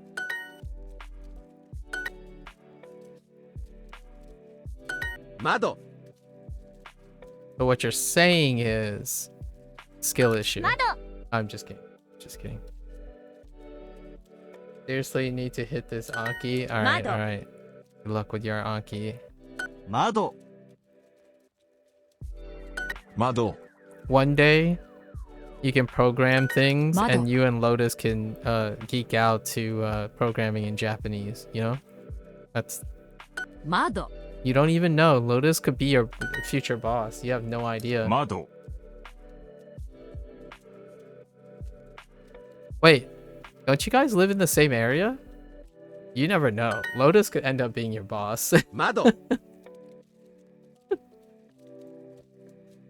Heck, I wouldn't even be surprised if Lotus like would take an intern or something. You never know. 窓 I'm just saying.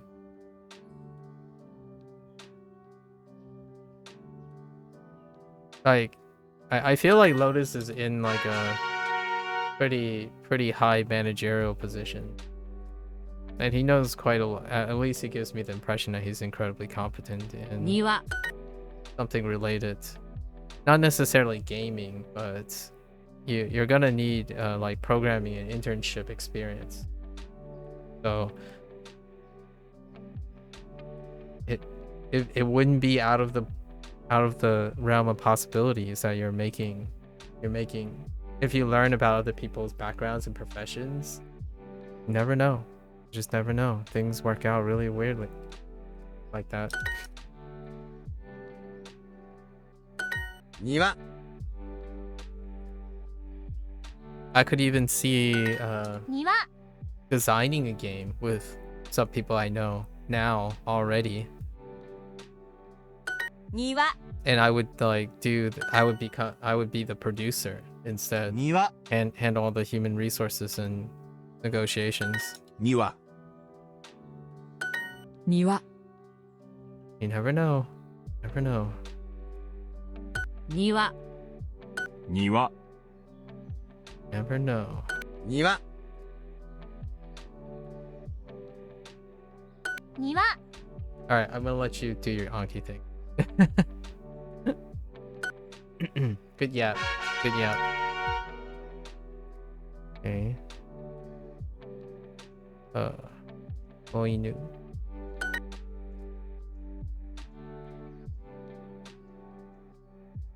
5分 What? 子猫 Oh, Neko. Oh, they swapped it up on me. 子猫 Oh, 子犬 Oinu. 子犬 Alright, study. 子犬 Yep. Everyone's gotta go Koneko. study. 子猫子犬子猫子犬子猫子子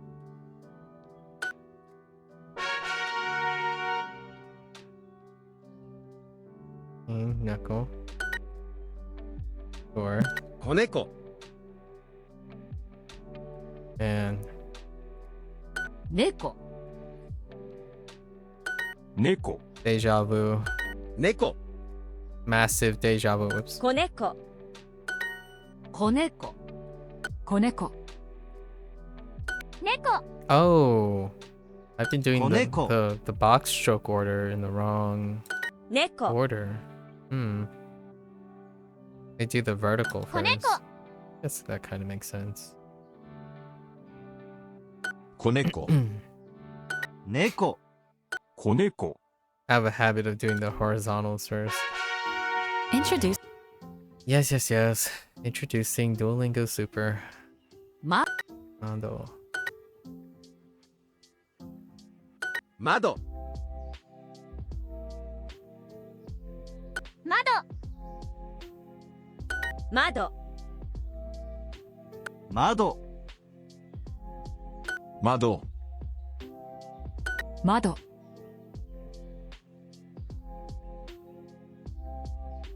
窓窓窓 窓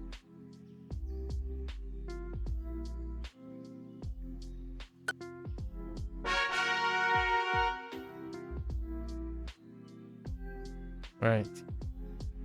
Oh, it's a specific counter for birds, huh? わ samba Did you really say samba? samba Oh に no. は Okay, niwa, sure. わ Wa, okay. Old. 7は Okay, that's a wa. Okay. わ I clearly heard ba or sun. わ So is it wa and ba? 7 Let's は see. Okay. は7は We don't know yet. 7は I need another sample for sun. 2は So we got ni. サンバ Yeah, does sound like ba to me. Samba. Get more. Okay. Ko. Cool. Makes sense. Ciao. Yeah, cool. Oh, こ 子犬 missed the context, but we are just people out here. Best of luck. 子 I 猫 made a joke. 子 I made a joke about, or of inclination, like you could probably end up being his boss in the future, Lotus. It seems like子犬 actually, do you ever take interns and stuff in your like place of work? You always strike me as someone who's in like a upper brass position, so you may end up encountering things about like internships and hirees and stuff. 庭 I was like making the light, like you never know. I do interview people but don't manage people. Okay, I see. Yeah, so like I think Excuses and you are local, so I was making this joke, like you never know. There's a chance you got like in the future when they're looking for like when he's looking for entry experience and stuff, you might end up being the person to interview him or something. It's a smaller world than one might think. 庭 I think that's pretty cute though, just even thinking about that happening. 庭 We'll see if it happens in 5 years or something. Excuses is gonna become a newly graduate soon. 庭 I think that's pretty sweet. 庭 庭 I'm looking for a 10-year experience for an entry level position. Ouch. 庭 Ain't that the truth? That's such a deep cut. 庭 庭 My icebreaker, I know that I'm gonna have to answer is, oh yeah, by the way, I haven't worked in the last 5+ years, and then someone's gonna ask why. It's like, well, I'm gonna come out and say it. I worked a little bit too hard, so I'm looking for a more sustainable lifestyle and work environment. That's probably my, like, to some extent, my very, very brief introduction to how to answer that question. Like, why did you stop 猫 working for so long? Or why did you stop working when it seemed like everything was rolling really well? Oneko.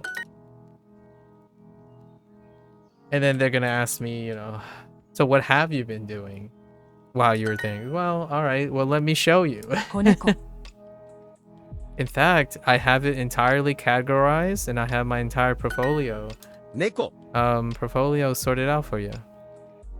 What would you be interested in hearing? 猫 You know? 猫 猫 子猫 How would you like to hire someone who spent 6 years of self-improvement after leaving and exiting their career at the height of their career? 猫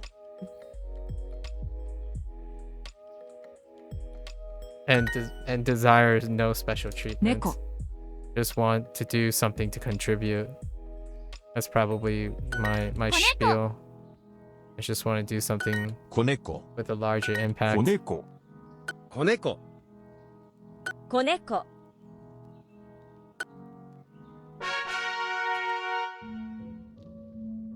All right, that's the end of 15 minutes. So let's what are we doing on day ones? We're doing hiragana. So we're just going over the reads, right? Yes. So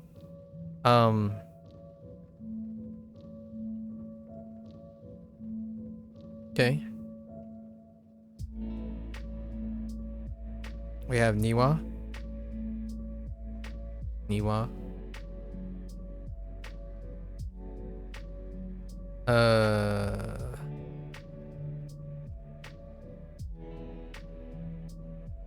Mado.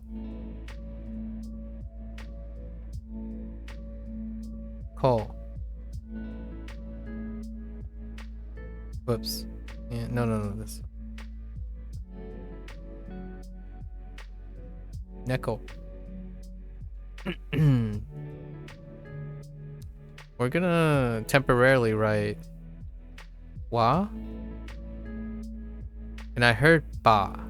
So we'll just temporarily write ba. And then inu.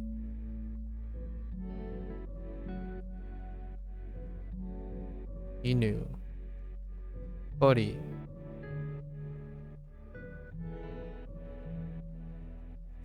So day one, we're just gonna write hirakanas, like the kana, until I like get more used to looking at these. And then day 2 and day 3, we'll write the kanji characters as a transition to mirror the Chinese ones.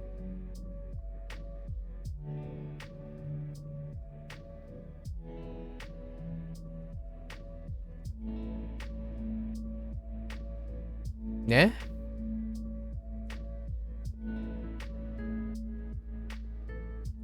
Oh, that's because it's missing one.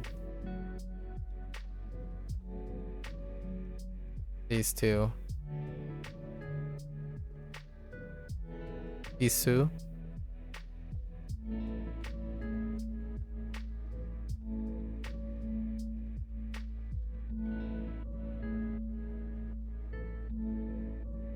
Skue.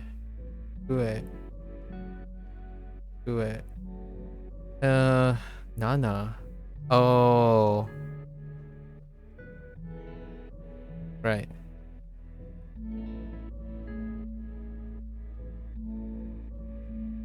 So, Nana. Whoops.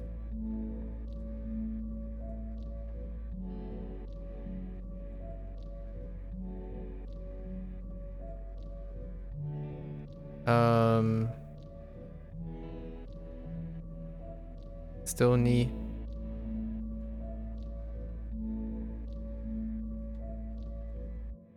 Up here. And I'm gonna look this up. So, samba. Let's look at our counter just to double check. Counter.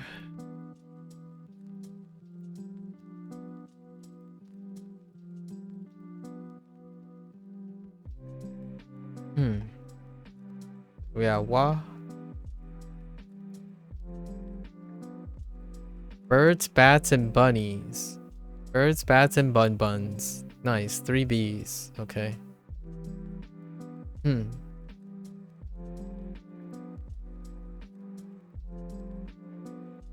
We have, yep, samba. Oh, sun. Samba. Okay. So it wasn't necessarily my imagination, so we have samba. Okay, samba. So those are the only 3 we have right now. Let's take a look at that stuff. Let's see. Ichi wa, ni wa, samba, yonba, or yonwa, or yowa. Jeez. We'll see what duo decides. Probably go with yonba. Let's see.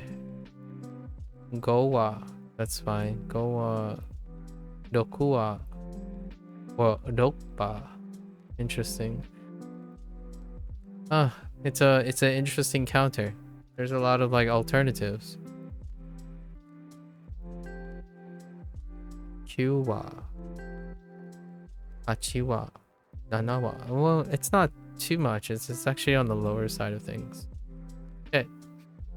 So we got a new counter of all things, interestingly enough. And 1 grammar points. The grammar point is using a counter. So the grammar point is like itotsu. Itotsu no something. Using it in this format.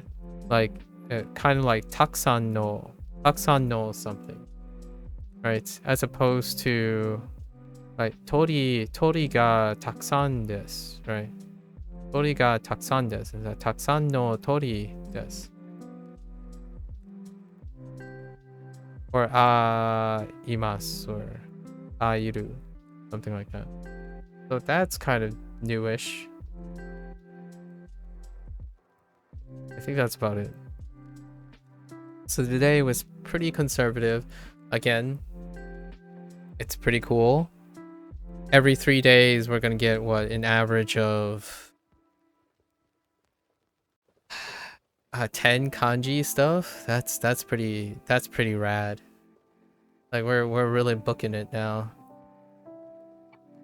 It's a long time coming, but I can kind of see where they were going with this.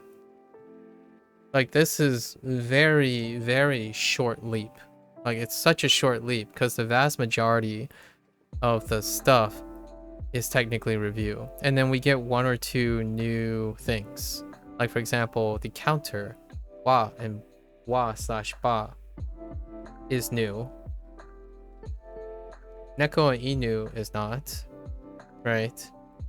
Niwa is not. Mado is not. And then we got a new one, ko as a modifier. So that's actually pretty complicated. Actually, ko might end up being somewhat of a grammar point. And tori is not new.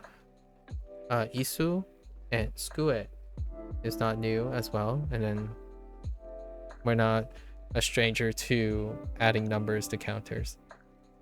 So we're gonna say an average of 2 or 3 new things every unit, and then the rest of it is like 10 plus kanji every unit. So you're just gonna slam on the gas. You know, gas. Okay. All right. That's a wrap for the Japanese today. 2 hours and 18 minutes with a yap session. We're really hitting our stride here. Okie dokie. So there you have it. Yeah, what's the take-home message? We'll reiterate something that I mentioned earlier, right? I don't think it's necessarily just for new people. It's no time like the present, right? If you're wandering around in life and you need a pivot, I think oftentimes, like, the older you get, the more likely you're probably going to try to integrate all your experiences, right? So you go through this phase. If you're young and impressionable and you're heading out, foundations. I think experience naturally, in my opinion, being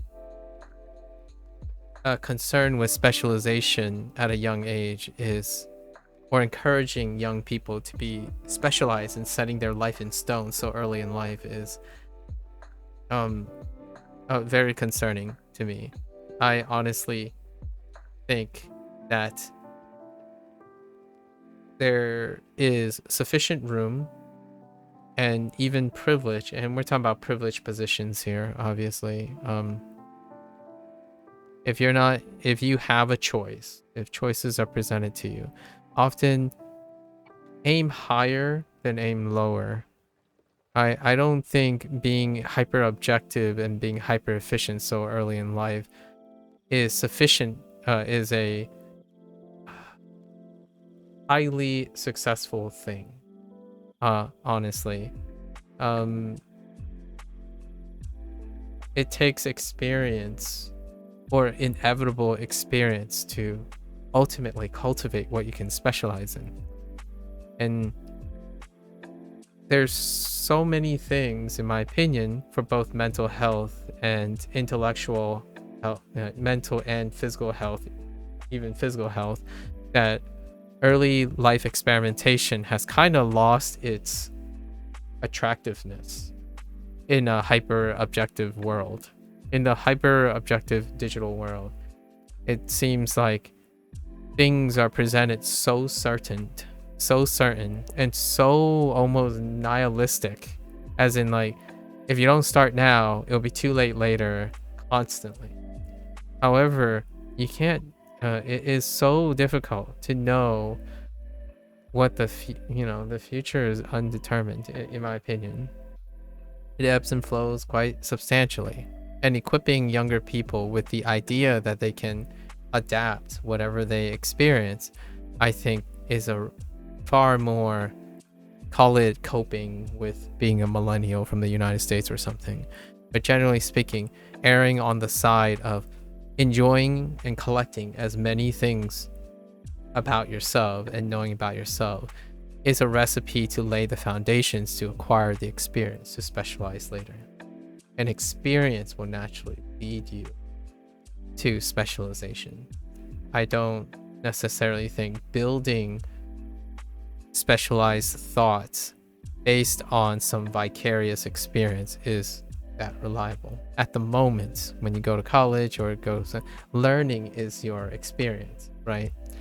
So learn more about learning, right? Discover what makes it interesting for you to learn new things, acquire new things, see new opportunities, look for people you are compatible with, look for people you have to compromise with, and look for people you have to negotiate and compromise with, right? Those are the skills that is representative of someone who's laying down the foundations that if they have to go back to zero, they will still have that type of experience to rely on. The moment I see some person who's like 30 years old, found out that the career they've worked on for so long did not work out for them, and they dreaded starting all over again because they have to go through the paces that they didn't like, which is to network all over again, to go back to school and learn something else again. In my opinion, those are the types of skills that can be ironed out and discovered in college or in an early stage in your career. And that means that you don't start from zero anymore. When one job or one career doesn't work, you pivot because pivoting is easier than continuing down that path with a foundation that you built. I hear mixed bags. Some places, they clearly are emphasizing that, in my opinion. I'm a little biased, right? I'm quite biased towards foundational work in the beginning. And some places they aren't, and it works out either way. This is just my two cents about it. I like seeing people who say, I like this, I like all these things, they're great, I can express particularly why I like these things at the current moment, and I will continue to leverage them until they're not useful for me anymore. So eventually, as you're going and collecting experience, the things you need to leverage begins to shrink, right? You begin to hone your experience. So don't sneeze at being a novice in the beginning. I think one of the hardest things that people end up discovering when they need to pivot is that they really didn't set well their foundation on how to start over, or how to bring all your prior experience into the new chapter in your life. Starting over can feel worse and worse, even for those who are seasoned, because the moment you specialize, you stop having to do that thing. People pivot away. It's like, oh, I'm good at this thing, so I invest all my time at this thing. Wait a minute. How did I get started in the first place? You know, when your career takes a U-turn and you're like, wait, what do I even do now? Like, how do you start over? Like, well, I did several times, actually. Several times. I still do it every day. Still looking. Lots of opportunities. Sometimes the mindset I'm talking about is I'm not waiting for the opportunity. I'm just deciding which opportunity I want to take. That's, in my opinion, that sounds like that sounded a little prideful and arrogant. Humbly so. That the idea is I ask myself every day, what do I want to make work? Not when am I going to get lucky? I think that's a different mindset. Certainly, I have met very successful people who predicate on hitting the big one, putting it all on the line, and that's incredible. I actually find that incredibly endearing. I'm not that type of person. My thought is, if I have to work at a Starbucks, you sure as hell better be you sure as heck better expect that I'm gonna be doing a fine job at a Starbucks. But that's the way it goes, right? If you're well equipped to adapt,